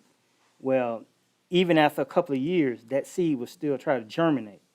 It took 2 seasons for me to get that not Bermuda ryegrass, and this was a not perennial, annual ryegrass, which should die right on off. But I was Supposed having to. issues. I don't know if perennial grass was mixed in it or what. But worst thing I ever did, it took me, and you can go back and check my video logs, maybe 2 months to get that stuff out of there. I mean, I was doing everything wrong. I aerated, like you said, I aerated too. It looked like I tilled the yard up. Yeah. And that's when I got the soil test, and I did the 4600 along with some Fertilume, because 40 that's straight urea. Hey, a month later, you could not tell. But don't do that. Oh, you'll pay for that. People do it, but originally ryegrass is there for soil corrosion to keep stuff from dirt from going into the street. Normally you see it on the side of the road, not in somebody's Bermuda lawn. Yep. So, and that's the thing for me. I mean, it looks cool. It looks cool to have green grass in the wintertime. But the 2 problems from that. One, I'm originally from the Caribbean, so I don't like cold weather. I don't want to be out mowing my grass when it's cold. That's thing one. And thing 2 is I have yet to see where in the springtime, whenever you have to get rid of the rye and get the Bermuda to grow, it does not create a problem for the Bermuda. And I just don't want to. I don't want to know that in February, March, I got to blanket spray my entire lawn with herbicides. At really arguably one of the worst times of year that you could be spraying herbicide on Bermuda, just to get rid of the rye. I'm just not. That's why for me, I'm not a fan of doing that. People do it, and I'm saying, and just like people aren't a fan of like overseeding Bermuda with Bermuda, right? And I do it. So different strokes for different folks. If you want to do it, go for it. But for me, that's why I don't overseed my Bermuda with anything else other than Arden 15. And this year will probably be the last time I do it because it should grow in pretty nicely. I will tell you this: when you overseed that ryegrass, it is so juicy. If you get a week's worth of rain, you are in trouble because now you can't take it down to the height that it needs to be at, so your Bermuda grass can almost be poking through it dormant. Once it gets 3 or 4 inches and you're trying to bag that juice, that grass hydrates well. It holds water like you wouldn't believe. When I tell you it was a mess, oh Lord have mercy. I did a whole season. Look it up. A whole season ryegrass trying to get rid of. Matter of fact, I got a playlist saying do not what I said, do not ride this or something like that. Yeah, don't put don't do that. Don't do it. All right. Okay, Humanoid says, guys, a week and a half ago, I killed off my lawn for Arden 15 renovation in the Arizona. The temps are in the 100s. Shouldn't have any German issues as long as I keep my soil moist, right? I'm trying to think of the upper limit of Bermuda's germination. It tends to like heat, but I don't know if 100 degrees. It tends to like heat, but 100 degrees. It's a lot of heat. Some issues, man. You're gonna have some issues, and y'all don't get regular heat. Y'all get the sun is not moving heat. It's baking down. So, yeah, your skin it might feel 100, but on that Bermuda grass and it's getting baked in, you will have to keep that thing watered all. I'm not saying watered all day long, but you most definitely gonna have to keep it moist. And 100 degrees, that's pushing it. 95, I can see you getting away with it, but once we start 5 degrees makes a big difference. Yep, definitely. Big difference. All right, so we have Kellen Chadwell says, hey, BYD and Ron, love you guys. What's up with BYD Jr.? I'm a female follower, even though the name throws people off in Central Texas, where it's hot as heck. Glad to have you watching, Kellen. Appreciate it. And then Playmate in Miami, he says, that's because we watch you guys and ask our men to do all the hard work, LOL. Also, Very, very, very cool. Okay, and then SSS has a question about mowing in the summer. He says, mow 2 times per week during the summer. Hmm. Yeah, well, at least. Yeah, yeah. Yeah, at least That's twice a that's the week. that's the minimum right there. Twice a week. Yep, If yep. you're a homeowner. Now, if you're not a homeowner, I don't know if that's possible. You can mow yours and the service come and mow it one other day out of the week. But for a homeowner, twice a week, to me, that's the bare minimum amount you need to mow that lawn. Right. Yep. Absolutely. So we got it's like a fungus or a moss issue here. BYD possibly says, Ron and BYD, I had some sod installed and noticed some of it is turning black. The best way to describe it is it's turning into almost a tar. What do you think is going on? I don't know, some type of mildew fungus or something Yeah. on it. Did you buy this from the farm like that? Let me see. BYD had some sod installed. Notice it turning black. I don't know, some type of fungus. I don't know if you put it in an area that's just constantly wet. Yep. Doesn't get a lot of sunlight. That happens on the side of my house. I get that little black fungus on top of it, it crushed out. So that could be one of the issues. I never heard of a healthy Bermuda grass in the middle of the sun and it's being fed properly, turning Yeah. dark, black. And that's new sod? Is that what it says? It says new sod. Yeah, I almost think Yeah. it sounds to me, Matt, like you got like it's like almost like a water, a fungus, or a mildew, or like you saying some kind of fungus problem. Like that doesn't sound normal. So I want to know if you got like a drainage issue or something like that going on that's causing the problem. There you go. So BYD, rotary mower question: Honda HRN or Toro Recycler? Have you used either one? Both. I use both of them. You're gonna buy a Honda for its engine. Okay. All right, you buying Toro for the reliability factor. Both of them are reliable, but if I'm just gonna buy one long term, and I think that Honda HRN has the dual blades on it, I'd probably go with the Honda. Probably with the Honda. Yep. Dollar wise, you're probably gonna spend a little bit more though on that Honda. But it's going to hold up probably better over time. It's going to start every time. It's gonna last a long time. Yep. Yep. Okay, so question about leveling is it okay to apply T-Nex 2 weeks prior to leveling? You can, Keon. I've done it. But it is going to slow down recovery a little bit. Not a ton, but it is going to slow down recovery. You can do it if you want, but it's not, just something to keep in mind if you do it. It's not like if you do that, your lawn's going to be a beach for a month. It's just going to take longer to grow back in. All right. Have you ever heard of Claris Screaming Green? What are your thoughts on it? I've never used it, so I can't comment. BYD, you ever use that fertilizer? Never heard of it. Yeah. I don't know about that. This is a good one for you, BYD says. Have you guys tried the new Eco Scraps fertilizer that Home Depot has? Any thoughts? I haven't tried it because I'm too involved in other stuff to try that on my own personal lawn. So I got you. it's Yep, something yep. I see all the time. It's not. I can't go in there and just try because in order to really detail a product, you got to use it a couple of years. You can't just throw it on your yard. Oh, it worked this time. No, I want to see how it's going to work next year and the year after that. So that's something that's going to be, if I ever tried it, it'll be ways off. Yep. It's not like you can just throw it down and see, like in a week or two, oh, this is the result. It works. Yeah, good to go, guys. It takes longer than that. All right. And then BiPi, you're very welcome. He says, thanks for the explanation, guys. You're very, very welcome. Says the commentary is great. So this is whenever we're losing everybody. But we're back, guys. This is and we're back. I almost took a Xanax when I thought that the live stream was over.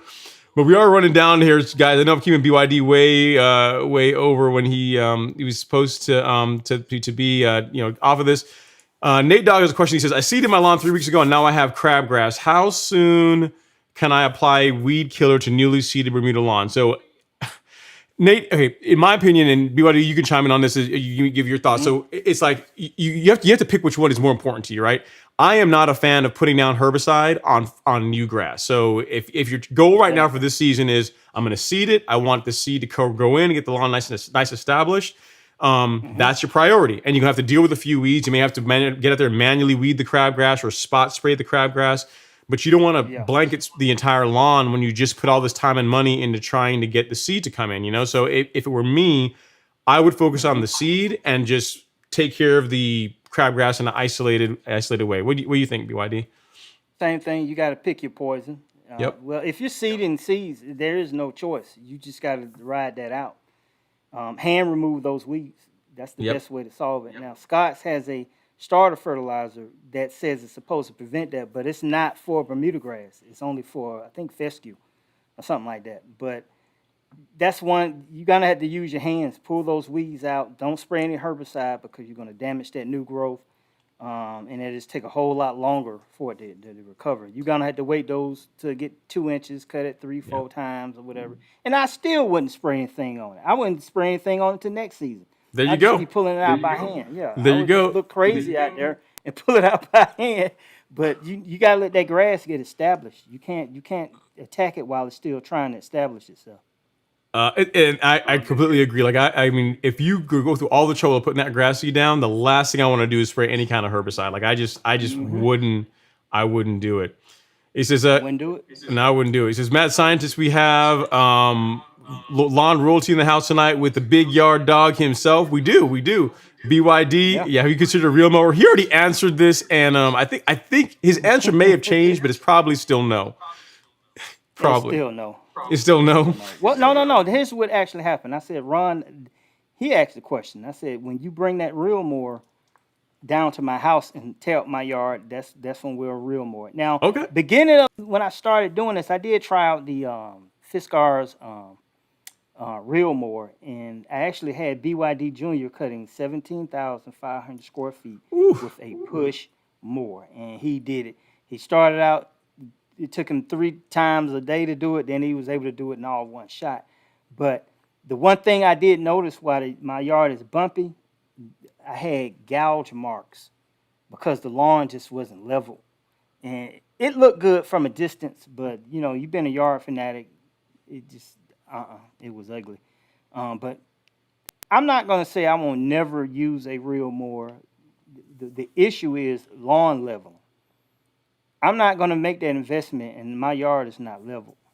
Right. You got to take care of that problem first. I tell anybody, before you go buy a real mower, get your yard leveled first. Then watch how better your yard looks with a rotary cut. Just imagine how it's going to look once you put a real mower. But don't go make the $1,000, $1,300, $3,000 investment in it, and your yard is not leveled, because guess what? You're still cutting with the rotary because it's just not going to look good. Right. I completely agree. Great answer. So, Creeping Charlie, BYD. So Net M says, I'm having trouble with Creeping Charlie in the lawn. I'm in the Northeast. Should I just wait till the fall to combat the weed? I think Spectracide will take out Creeping Charlie, won't it? Yeah, it will, but it says also in there that you're going to have to need 2 applications. Well, multiple applications. That's what it says. So Right. it's multiple 2 or more. If you spot treating, it's more. If you blanket spraying it, then they probably just don't want you to use it but twice. But make sure it's Creeping Charlie, first of all, because some people ask that question, but that's not the weed that it is. You got to make sure it's exactly that, you know, Creeping Charlie. And I think Lawn Care Nut did a video 4 seasons ago where he used mule borax or whatever. Yeah, he used that on it, and it worked. You know, but all of that stuff is a process. The one thing I will say, if you do have it and you treat it, mow the lawn with a bagger. If you have weeds in your lawn, always mow with a bagger. That's the quickest way to try to help reduce the weed family, because you'll suck up a lot of seeds and stuff like that in the bag, and you'll take them away from the property. If it's a commercial guy, he doesn't care. He is mowing and going. You don't have time to do all that. Yeah, he ain't gonna stop, you know. But for a homeowner, that's one way you could prevent and slow down Creeping Charlie, is to treat it a couple of times, follow the directions that's on the bottle, and you'll start seeing it kind of die out. If it's where you can just kind of rip them up because it's not a lot, you snatch them out, then do that. But if you got it in the yard infested with it, you know, you got to find out what's causing Creeping Charlie. Is that low nitrogen, I think? No, I'm not sure. And normally you see that around borders where shade and stuff is at too. So Right. Yeah. So BYD, if you had a choice of mowing any other YouTuber's lawn, Ernest wants to know, is what other YouTuber's lawn would you like to mow? You ever thought about it? if I could mow Ron Henry's yard with a rotary mower, I would most definitely do that. But if I had any other, and when you say YouTuber, do you mean like in the lawn care or just any YouTuber? If it's any YouTuber, probably Tyler Perry's yard. I haven't If it's seen his just lawn. yeah, well, he got many houses. Just give me one of them. I don't care. Just I did it. Not be out there acting like Medea cutting that grass and won't nobody have nothing to say about it because it's gonna look good. But if yeah, right. If it was a YouTuber, oh, that's I kind don't of hard know. to say. You know, the obvious answer people would say Alan Hain because he's Alan Hain, but everybody didn't cut Alan Hain yard, so I got to find somebody else's yard to cut. Connor Ward. Connors, yeah. That's Connor, yeah. I Connor would would be a love good to cut choice. his yard. Yeah. Let Love me to cut see. his yard. Who are the Connors? Connor's a good one. Nice AZ lawn in Arizona. I like to see. He might be an option, or Super TA, because his lawn. Every time I see his lawn on Instagram, it looks incredible. So either probably Yeah. Super TA or not Nice AZ. I'm trying to think of who else. Those two come to mind. I don't know. Probably one of theirs. If it was a celebrity, who yard? A celebrity. Oh, Tiger Woods. Tiger Woods, because in his back lawn he's Dang, I got. wish I had said that. See, Oh, I man. got you. I got you. Dang it. God, dog it. Oh man. Tiger, because he's got like a small little golf course. He's got like a green. He's got Yeah. like like Yeah. tee air. He's got everything. So it's like mowing heaven, right? So I think Tiger. God, almighty. You got me on that one. Dang, I wish I had thought of that. Oh my, Yeah. goodness. That would be perfect though. Yeah, and a That would be Tiger, if you're awesome. watching, probably not. I mean, I'm serious. I'll just I'll come It'll down get to and him. yeah, I'll come help too, Tiger. You I know. get down there. All right. So we got a couple of super chats here. Let's see. Lawrence McKenzie says, Super chat received. when is it too late, and can you level multiple times in a growing season? Lawn is very bumpy. It's too late. I'd say in Georgia, if it's a hot summer, late July, early August is the absolute latest you can go. You can do it multiple times. You can do it up to 3 times in a season. So you can do it the beginning of May into June, and then again in July, like late July. So you can do it a couple of times, but I can promise you, after you do the first time, you're not going to want to do like 2 and 3 in a season. But you can do a couple of times. You can. But yeah, hopefully that helps. Thank you for the super chat, Lorenzo McKenzie. And then Brian Lomax says, Super chat you guys both received. full of information. Thank you so much. We got 2 shots of vodka here. Super chat. He says, thanks to Ron and BYD for all the great content, for all the people and the 100 degree temps. Spray your yard with NutriKelp or Sea Kelp from Yard Mastery. Okay, sounds good. Okay. And then we got a Wise Guy says, chat received. Ron, you're my idol. Enjoying you and BYD. No problem, man. We appreciate it. And if you guys are enjoying this, got BYD way past his bedtime. He never gonna come on again. He's gonna be like, Ron, I told you an hour. Yeah. It- I told you, Ron, go hard, man. He says, almighty. touch that like button ever so gently. It doesn't cost you anything. It supports the algorithm. It's great for the channel. Thank you so much. I really appreciate it. And guys, yeah, the channel today. Go ahead, BYD. And let me say this, like I said it once before. If you're coming into this chat, guys, you got to subscribe to both of the channels. You cannot walk away from this video without hitting that like button.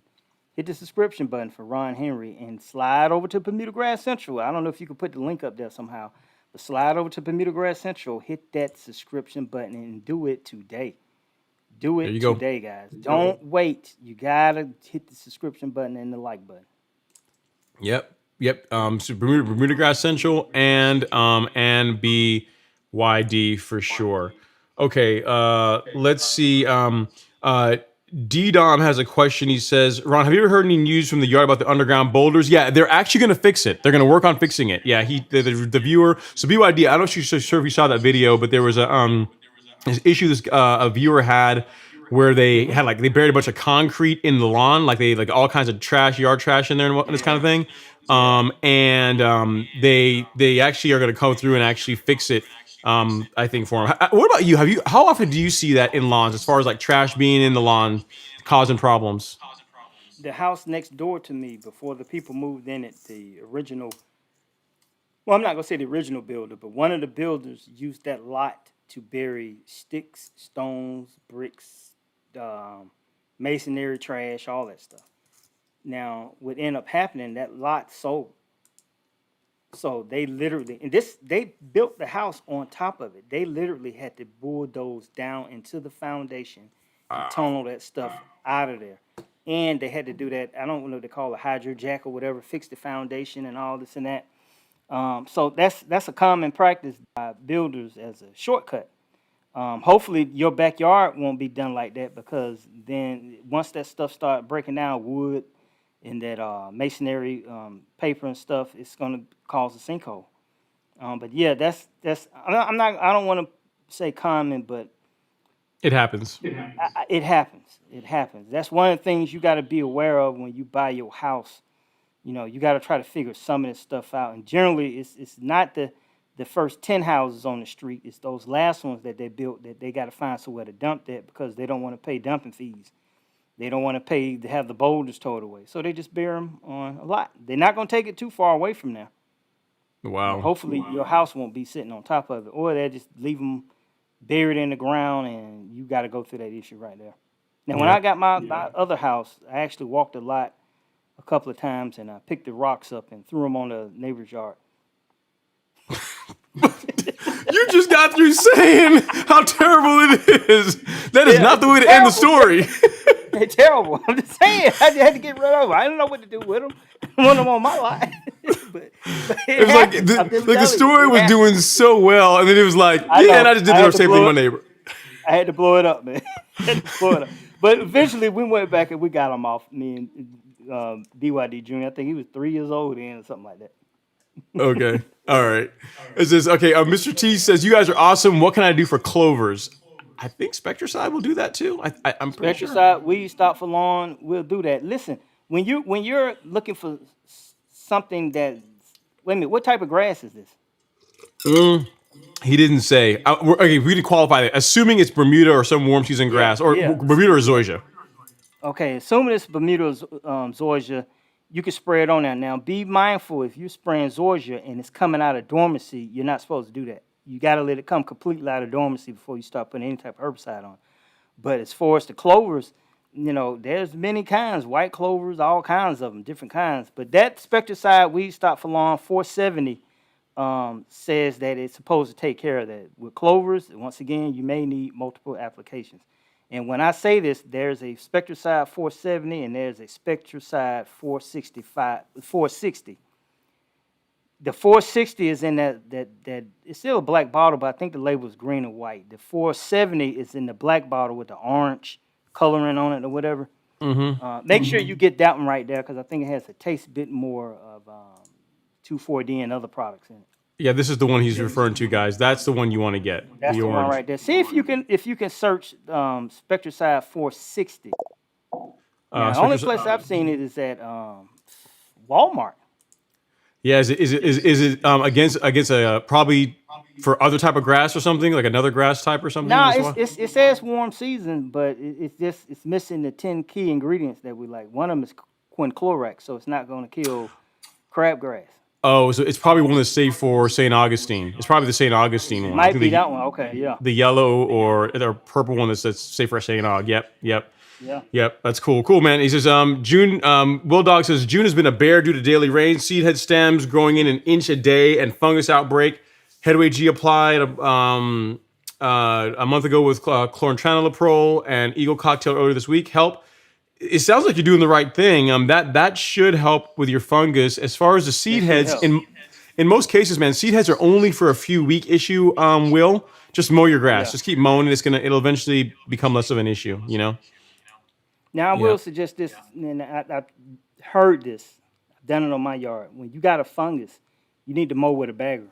Yes. You need to get that fungus infested grass off the lawn, because it's a fungus. You know, you don't want it to keep spreading. So even though it's going to work without you doing that, but these are those tips, pro tips that can help you get there faster. Yeah, you don't want to be blowing like the infected grass on under grass that's not been infected as yet. So awesome. All right. So Dean says, I love that you two collaborated this evening. Great show. Learned a lot from both of you. Thank you guys for watching, man. It's been a lot of fun. Pretty yeah. awesome. And then Natalie says, hey, Ron, it's humid. It is humid here. And then JP says, you guys are the best. BYD is right. The pandemic caused me to become newly obsessed with my lawn. BYD, if money was... He says, BYD, if money was no object... So here's a hypothetical question. If money was no object, what rotary mower would you recommend? P.S. Go Dogs. Okay, that's what's up. That's kind of like a hard question because I'm only gonna recommend what I've used so far. Now, rotary mower, everybody's gonna end up going to batteries before it's over with. And I know you guys keep hearing me talk about that battery mowers. It's gonna be the future. Now, California, I think they're not even putting gas stations in the next 5-6 years or whatever. Everything is going to go total electric. So if I had to go with an electric mower right now, the one if money, because them mowers cost, man, $600-700. I don't know about you, but that cost. That's probably one of the ones I would get if it's a rotary mower, mainly because it's a steel deck also. So I'm getting the benefits of switching the battery, but I still got an old school steel deck versus some of the Hondas that got that new tight plastic that can't be broken, but it still is not the feel of an old school lawnmower. So I may go with that. What's the brand of it? What's the steel deck one that's electric? Greenworks. Greenworks. Okay. Okay. All of their decks are steel. Now, Ego has one, but from what I understand, it was the one with the dual battery Ego Select cut. If that's what it is, it has a steel deck. Most of them are plastic. And nothing's wrong with plastic because it's light. You know what I'm saying? But if I had to do my choice, I still want some steel on it. I want a battery more. I'm gonna go with that right now. I got you. Okay, you ever dealt with moles in the yard? Because we got a question here from Wind Charity. It says, have you ever had trouble with moles? Yard is all green and pretty nice, but a mole's ripping it up. Yeah. I feel like the Caddyshack movie. I've never dealt with that. The things I can tell you is you can get rid of the grubs because that's one of the things they eat. Like they don't only eat grubs, but get rid of grubs. That will help. And then there's actually a mole poison. I think it's called Talprid or something. A mole bait that could work too. I got a customer that got a yard that has a lot of moles in it at one particular time. So what we did was you got to get rid of the food source. Why do you have a lot of moles in your yard all of a sudden? And that's what it was. They was eating those underground grubs. So once we eradicated those out of there, they actually went away. No, we didn't have to kill any moles. I'll put it to you like that. I got you. That's good. Yep. Good evening, BYD and Ron. It says, I really enjoy both your channels. I have a couple of small spots that are still filling in from sand leveling. What can I do to get them to fill in faster? Is TIF tough? It's just going to be time and mowing. Like you mow. I mean, here's the thing. It's going to be a common theme you're going to hear. Like all roads lead to mowing, right? So I'd just say mow more, Alan. Just give it time. Some parts just take longer than others. Natalie has a question. She says, hey, Ron, should I apply Humic Max by itself or do I need to apply another fertilizer to get better results? By itself is absolutely fine. You can apply it by itself. It's going to work really well. If you have the time and you have a backpack sprayer, you can also spray a liquid along with it. The one that I use is this one here. It's called Turflex. It's a 22.3. This one you're going to go extremely light. When I say light, like 6 ounces per 1,000, like very, very light. Along with the Turflex, and the green is going to pop. It's going to look amazing, but it is more work, right? Because now you put down a granular, and then you're also going out and you're spraying a liquid. However, this is an excellent product. Like this, the Humic Max, and this is why my lawn, and tons of mowing, is why my lawn looks the way it looks. Like those two fertilizers are really, really good. So that's the only thing I'd say. But Humic Max by itself is going to look great, Natalie. That one will work really well without anything else. All right. Let's see what else we got here. We're winding down, BYD. We're almost there. NutriKelp says, Tujasta says NutriKelp, and are you saying rise up? At least it's not something tied or Tide detergent on your cup. That's good. It says, will NutriKelp or C-Kelp will help with 105 degrees in here in Texas? Yeah, I mean it can help. Anything that helps retain moisture will help. Sure. Yeah. Sure. Yeah, this is a good one, BYD. I want to hear your answer on this one because for me, my answer has always been train the dog to pee in one spot. But it says, "Hello, gentlemen," from Ernest Mungai. He says, "What do you do for dog pee burn spots?" And BYD, thanks for staying past your committed time, loving the knowledge. So for dog pee spots, what do you do? It's that's like a tricky question because here's the thing: your dog has to use the bathroom. So when you got that dog, that's one of the consequences of having it. It's gonna pee. It's gonna that urine is like acid in those spots. Now, girls' lawn, you can check out her channel too. I know she did some type of mixture that she had that she said you could spray it on those spots, but that's not a quick fix. That's nothing you can spray on there and your grass is back green. It's gonna do some damage. Um, like train that dog to use the bathroom in certain spots in the back of the yard where nobody can see it or whatever, or you got to get out and walk them and let them go pee on other people's yards like most people do. No, do not do that. Do not that part. Do not listen to that part of man. Your answers are always real good, and they just fall off a cliff at the very end. I had to blow it up. But that's what you'll see a lot of people doing that. They'll walk up to your yard to do number 2 and pee. I'm like, oh, ma'am, don't you have a yard? But then they have some subdivisions that have a common pet area where you can take your dog and do that. But there's no answer that's going to make you happy. Either you teach that dog to pee in one spot, or there's something you're going to have to deal with. Yep. So BYD, this is one you actually just did. I think you did a video on them this year about fertilizer. So Brian Lomax got this issue. He says, I spilled a big bit of fertilizer. I cleaned them as much as I could. I put sod on it and it didn't take. So replaces the dirt and added some seeds. Still no growth. Can I get grass back in that patch? Yeah, you can. But everything you did was wrong with that. If you spilled it in a big spot, you're going to have to, even though you've seen the video, I had a wet dry vac and we sucked every bit of fertilizer that was in there. It's going to be fertilizer in the soil that you can't even see. But I can hear it being sucked up with that wet dry vac. All right, once we did that, we used I got Scott's lawn soil. A lot of people don't like it because they say it has a lot of sticks, but that stuff actually works. Only thing we did was just put that soil down in there. I massaged it in, after I pulled up some of that dead grass, massaged it in. 6 weeks later, it's filled in. It's just that simple. The Stolons and the Rhizomes are going to fill that area in. I don't believe in patching your yard up with Band-Aids. Use the grass that you got so it'll always match up. And when you start throwing sod, that sod didn't take because there's probably too much fertilizer in that one spot that you didn't get up, that you thought you got up. Or either you didn't prep the particular area, the soil right. You just threw it down there. So that's what I would suggest. If you can, look on my channel, and it's called Fertilizer Burn. I just did that video, and that video explained it all. That spot that I burned, as a matter of fact, I put some more fertilizer in that spot just for the video to burn it again. But it's already filled in, and it took about 3 weeks with rain and moisture and stuff like that. Yep. Great point. Great question. So there you go, Brian. It's just clean it all up, and I think what he's saying is a little bit of topsoil and your existing grass, which you want to use. Okay, we're almost there. It says STX says, have you ever heard of using potting soil to top dress before overseeding? I used it on my backyard renovation last year, and it worked great. About to transform the front. Have you heard compost too? Yeah, any kind of organic material, any fresh organic material that you can put down, STK Adventures is going to help with germination. That's going to help.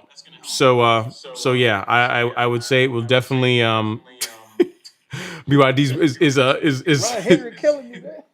Yeah, dude. I mean, I know we said like an hour. We can drop you off, man, or we can wrap. No. I'm good. Okay, I'm a trooper. We're almost done. I swear. But yeah, really, what you're doing is fine. STK, keep doing that. That's using a bit of potting soil or some kind of rich organic material is going to be just fine to get that to help improve your germination rate. Yeah. Okay. And let's see. Hey Ron, BYD, what's the difference between Celebration Bermuda and Tifway 419? Celebration I've never actually seen in person. I've only seen it like on videos.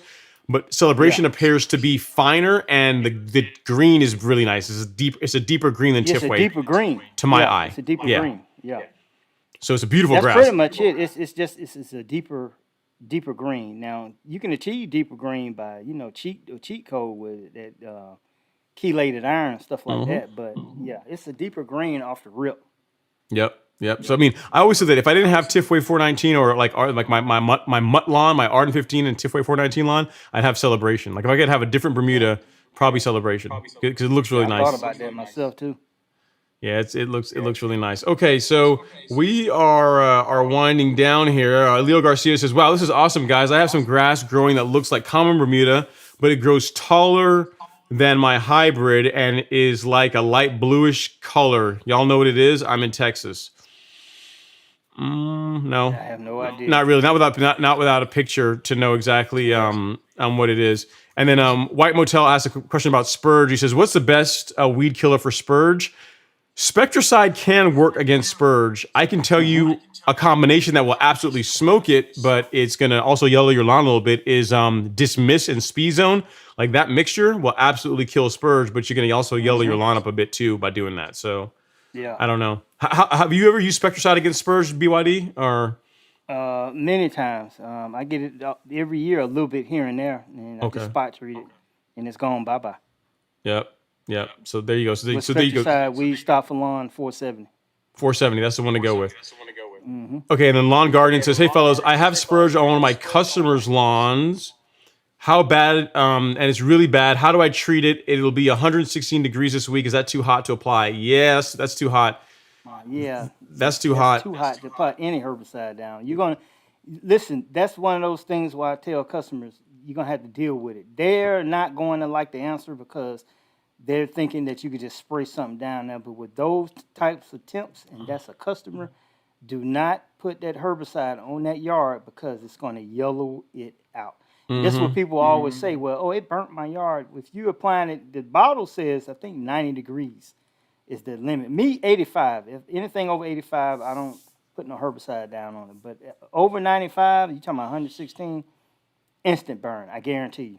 Yep, that's way too hot. Yep. So let's see. Last few questions here. Think Money says, I just threw down lime yesterday right after Yard Mastery's aerate product. Today the lawn is looking extra nice with the added rain here in Georgia. Thoughts on putting down lime and aerate in sequence? It's too late now. You already did it. So Yeah. but it should be fine. All jokes aside, you should be fine. Think Money. I mean, those two products really aren't. They don't like there's any kind of weird interactions. Yeah, They're they're not counteracting each other. No, they're just fine. All right, so nice live chat with Ron with BYD. I just finished real mowing my new toy GM Flex 1820. I'm shocked at the stripe action after a week of sand leveling and the quality of edging from sand. Yeah, man, the mower makes a huge difference, man. Huge difference. I think. Let me see. I think we're getting close here. BYD. It says, "Hey guys, I let my lawn go this year, and I want to take on lawn maintenance myself. I was never into lawn care before, and any tips I should consider." So that's it, BYD. So someone comes to you and says, "BYD, I've been watching the channel." Well, they haven't been watching the channel because they watch the channel they already know. But they say, "Hey, I'm gonna just take over my own maintenance this year. What should I do? Like, how would I get started? What you got for them?" Now, if this is this their own lawn? This is my lawn. Yeah. So I think it's his own lawn. Yep. Okay, and he wants to know how to take care of it for his maintenance. Yeah, I guess it's like he's get rid of his old lawn guy. He had a lawn guy doing it before. Okay, And he's gonna take it on himself now. Get your fertilization program first of all. Find out which one that you can afford. And I don't care if it's Scott's, Stay Green, Yard Mastery, whoever you decide to use, but stay on that particular program. Get you a really good lawnmower. You don't have to spend $300, $400, $500. Now, if you're gonna spend about $300, you more than likely you're gonna get a gas mower. Once you start going high end battery, that's $400, $500, $600 for those things. But get you a really good lawnmower. Get you a really good stick edger and a weed eater, and a handheld blower. If you can't afford the backpack blower, those 1, 2, 3, 4 things right there, that'll get you started. You got to mow twice a week. You got to mow when you don't want to. If you're just going to do the fertilizer, make sure it's one that says it's time release and that it lasts 4 months, even though it's not. But you get 2 months out of that fertilizer and you're only fertilizing it 3 times a year, you're good to go. Now, you're going to have to add some pre-emergent. So the granular pre-emergent, I suggest versus doing a spray liquid for a beginner. You got to be just a taste bit advanced to do that one. But that's pretty much it. It's you just got to be true to it. You can't get out there and just give up. I don't want to mow this week, because you're not going to have the yards that you're seeing on YouTube. Yep. It's just a lot of consistent work. It takes time, and just keep, like he said, just keep at it. So BYD, everyone sees the Peach State hat, and it says, where can I get that Georgia Peach State hat? The Bermuda Grass hat. That's banging. The one you wear in the videos. Oh, that one was a custom hat. I had from I can't think of the name of the company. I can't think of the name. That was a custom made hat though, right there. That wasn't one that's kind of like, this one is more or less generic. That's not Ice Cube. That's me. That's you. like Ice Cube. That's actually me on the hat, just so you know. Yeah, that's actually me. But yeah, that was a custom made hat by, what is it, West Coast Customs? I can't think of the name of it. One of those companies like that. It's just a custom made hat right there. But yeah, everybody loves that hat. Cool. It says you two cool guys make me want to move to Georgia. Georgia is a cool state. It is nice. I do like the fine state of Georgia. We can't win a Super Bowl or any kind of national championship other than soccer, but outside of that, we're okay.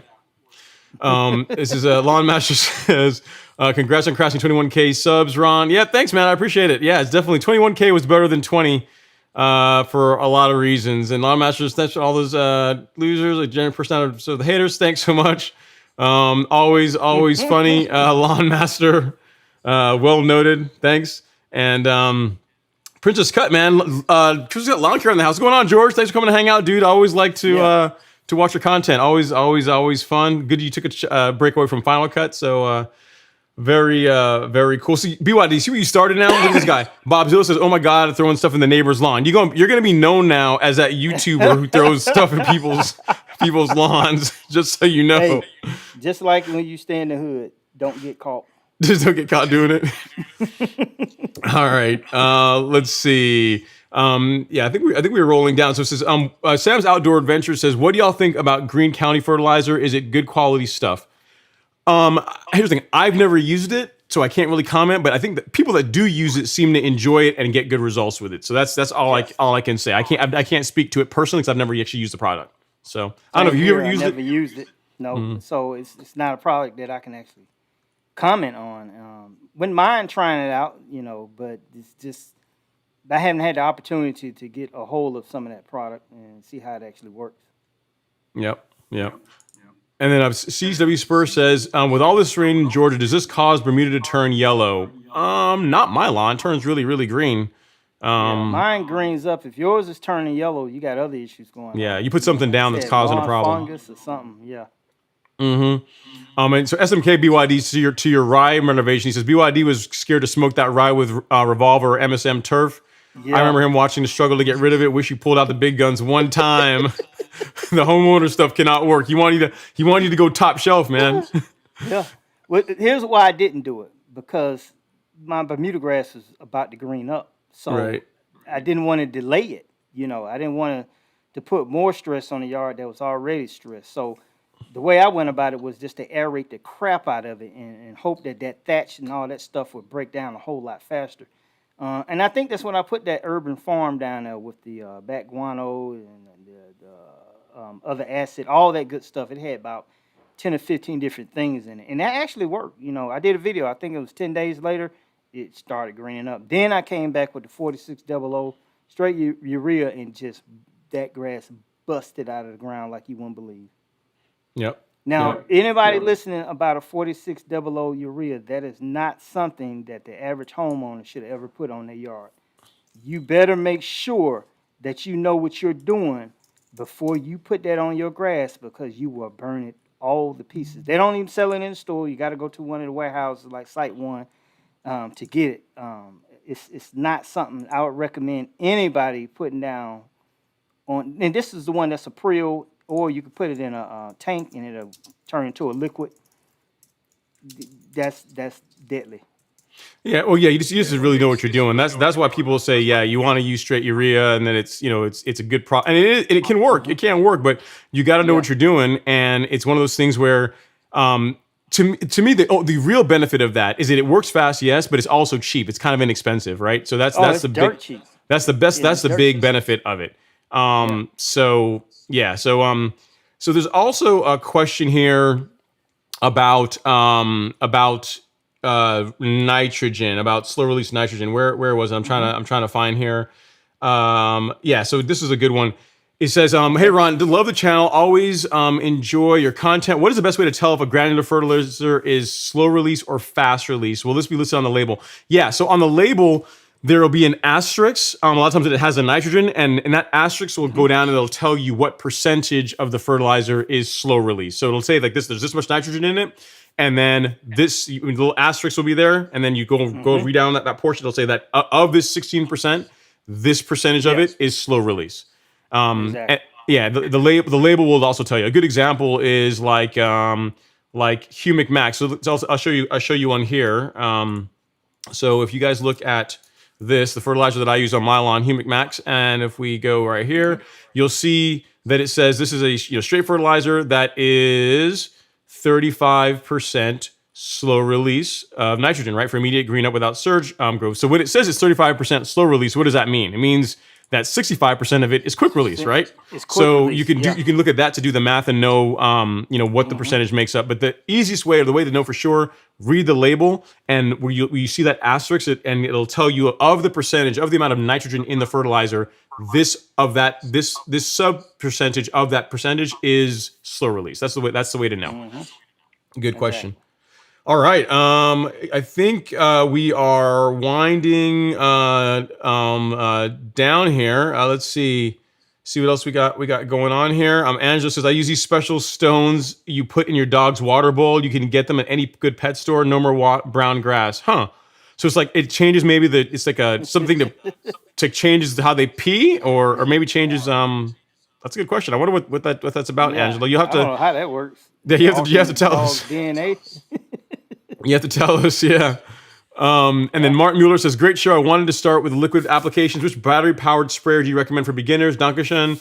Martin from Iowa. Okay, so the two that I've used, there is the Chapin and there's the Flow Zone. The Chapin is cheaper, is less expensive. I should say cheaper. It's less expensive, works really well. The Flow Zone costs more, but is really good. It allows you to apply the product pretty much as fast as you can walk and still get a good application. So just depending on your budget, Yeah. that is what I would go with. Yeah, I did a video with the Chapin, make 2 or 3 of them, about that Chapin back sprayer. Best battery backpack sprayer for a beginner homeowner. But once you step up to, like I said, the Flow Zone, that's something different. And now I actually have a Milwaukee switch tank, battery powered. I hadn't used it yet. I hadn't even broke it out of the box yet. Okay. But for homeowner, that Chapin is. Listen, you're gonna get people saying that it doesn't work, this and that, but I never had any issues out of it. I used it for 2 solid years, and that's not just on my yard. I used it commercially just to see how tough it was. And after about 2 seasons, yeah, it kind of went south, but on a regular house, you're gonna get 3, 4 good years out of it. As long as you don't be banging it and you clean it out when you get through with it. Yep, absolutely. Yeah, so I mean, mine still are both rocking really strong. It's a question for you, BYD, about what kind of grass you have. What kind of Bermuda does BYD have? That's Tifway 419 that came with the house. Yeah, yeah. In Georgia, unless you like paid for something else or actually got something else, it's probably going to be Tifway 419. Yeah, I don't even know if they're really applying Zoysia. I mean, I don't think that any lawn, or maybe like really luxury homes, they might put Zoysia in, but I mean, most cases Tifway. Yeah, maybe some high-end luxury homes, 350, 400,000. You might get that in the community, but that grass costs so much. It's just, I'm not gonna pay the extra $20,000 in sod fees just to have that type of grass in my yard. Now, if I had that type of money, yeah, but more likely you got 419 if you're in the South. Right. Yep. This is Leo Garcia. Thank you, Ron and BYD. Crushed thy neighbor with the vanity strip, elbow cough. This is online training. Says thanks for hanging in tonight, BYD. He's like, I ain't never doing this again, Ron. No, we can still hook up. Yeah, I just definitely. feel like I gotta take a nap before I come on. Okay. Will Dog says, any of you guys have dealing with Bermuda decline, take all, or root rot? Neighbor had it come back from last year, and I've tried to prevent it with a preventative rate of fungicide. So I'm not sure about root rot particularly, Will Dog, like when you have to treat for that one. I have spring dead spot in my lawn. I've got like 3 areas that have spring dead spot, and I actually have to treat for that in the fall. So this fall, I'm going to break down. In the years past, I haven't done it. This fall, I'm actually going to break down. I'm going to put down a preventative fungicide to try and prevent the issues with spring dead spot or spring dead patch next spring. So some funguses, even though you see them now or see the issues now, they started their problems like months ago. So depending on, I'm not sure if root rot's the same way, but it might be. Yeah, I never had an issue with none of that, no root rot and any of that stuff. Only thing I can say is just if you are having these issues and it's right in your lawn every other year, you're gonna have to just stay with a fungicide. You can't walk away from that. Yep. And then on your hat, this says, I thought it was Ice Cube the whole time. BYD is crazy. That's why I tell people that's not Ice Cube, man. That's me. And then Angela says, goodbye, Ron and BYD. Everyone else in the chat, it's 3:23 in the morning here. This has been very informative. Look forward to the next live. Man, that's dedication. Angela, if you watch it. That's a stormtrooper right there. That's right. You're hard. You're serious about your lawn. Oh and my God. Yeah. And then BYD, you've coined the new like a new phrase. It says you've got to mow when you don't want to. Quote of the night. That's true. You gotta mow when you don't want to. You have to. If you're passionate about anything, you're gonna have to do stuff that you don't want to do to achieve the success that you're trying to get. It's that simple. It's not going to happen with a couple of sprinkles of spray. You got to put the work in. Michael Jordan did not win 6 rings by coincidence. Allen Iverson did not win a ring because he didn't want to what? Practice? We're talking about practice. He didn't put the work in. He was a great player.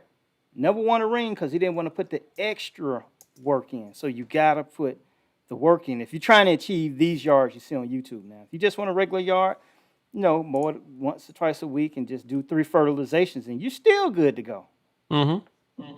Yep. I mean, you gotta grind, man. You gotta grind, and that's it. You just gotta embrace the grind.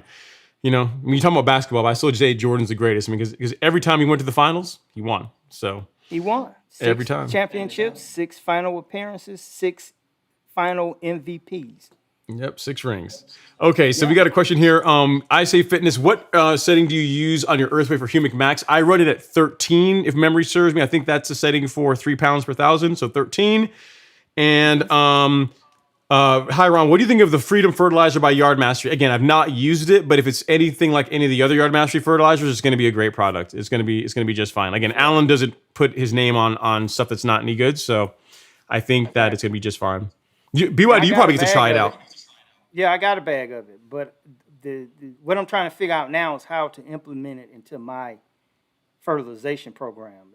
It's once again, like I said, I can't get a product and just throw it on there to make a YouTube video. So I got a couple of yards that I'm looking at that I may try it out on theirs, and they give me permission. We'll see if it works on theirs. But it's like I said, here we go again with something different. What is it? 17? I forget the number. 1776. Okay, yeah, that's actually an odd type number. So you get what I'm saying? I gotta see if I were to use it, how would I implement it in my yard? How would I get the most benefit out of it, other than it's just another bag of fertilizer? Right. Okay, cool. So we got last super chat here, and I think this is wrapping it up. He says, from Always Occupied, thanks for the quick response, Ron, on my soil test. I will apply Humic Max next week. Love both of you guys. Thank you so much for watching, guys. And I think we are almost out of questions. This is Andrew says, BYD, how are you? I think he's probably tired. How are you? How you doing, BYD? Yeah, pretty good. Maybe he's talking about the car accident. Yeah, my back hurts. Okay. Yeah, I'm sorry to hear about that, man. Yeah. And then last thing, Paul says, longtime listener, first time caller, killed off an acre and have been leveling it to build a soccer field for kids. Sprigging, quote, is out of budget. Arden 15 pounds per thousand, quote, tips. Wow. You could use Arden 15. Bermuda is like I mean, it's very hardy. As far as the rate to put it down at, 1 to 2 pounds, Paul. But yeah, I mean, here's the thing I'd say: if you are going to use it, if you're going to seed a soccer field, do you have a way to water it? Because that's the thing. That's where most Bermuda seeding projects fail, is like just inadequate water, right? So you got to have a way to get water, at least for the Gotta first keep couple it of weeks. moist. Got to keep it moist. If you can do that, then you can have a great result. Like Arden 15 germinates really quickly compared to other Bermudas, but it just still needs water to do well. That's going to be an expensive soccer field to tear up. Yeah. Yeah, very cool. Well, guys, I think we are at the end of it. And LG, no giveaway tonight. I promise I will start implementing giveaways again here soon. I got to get back on that. I know. I'm going to put it up here so you got this is in the thing. Yeah, no giveaway tonight. But guys, thank you guys so much for hanging out. BYD, thank you for coming and hanging out on the live stream. So as far as people to get a hold of you, how do they find you? They your Instagram or YouTube channel. How do they get a hold of you? Yeah. Instagram is the best way, and you just have to DM me through Instagram. But as far as answering questions, put them on YouTube. I answer them all the time. I've been answering them all night while we was on the live stream. I'm on YouTube. What am I on? Twitter. It's at I think it's BC Grass at BC Grass Central on Twitter, but Instagram Bermuda Grass Central, Facebook. It more than likely it's under Michael Bowman or Bermuda Grass Central, and that's it. I'm at. You can find me either one. Yep, awesome. Well, If guys, you want direct questions, just go through the Instagram and DM. Okay, Instagram or DM. Well, guys, again, thank you so much. Really, really appreciate you guys all hanging out. If you guys have not touched the like button as yet, if you've not subscribed to BYD's channel or to the Ron Henry YouTube channel, and we provided some value tonight, hopefully we did, please do so now. We'd really appreciate it. It would be awesome. And then you guys on your way out to bed, make sure you touch that like button ever so gently. Thank you so much for watching. And guys, it's a great weekend. It's supposed to be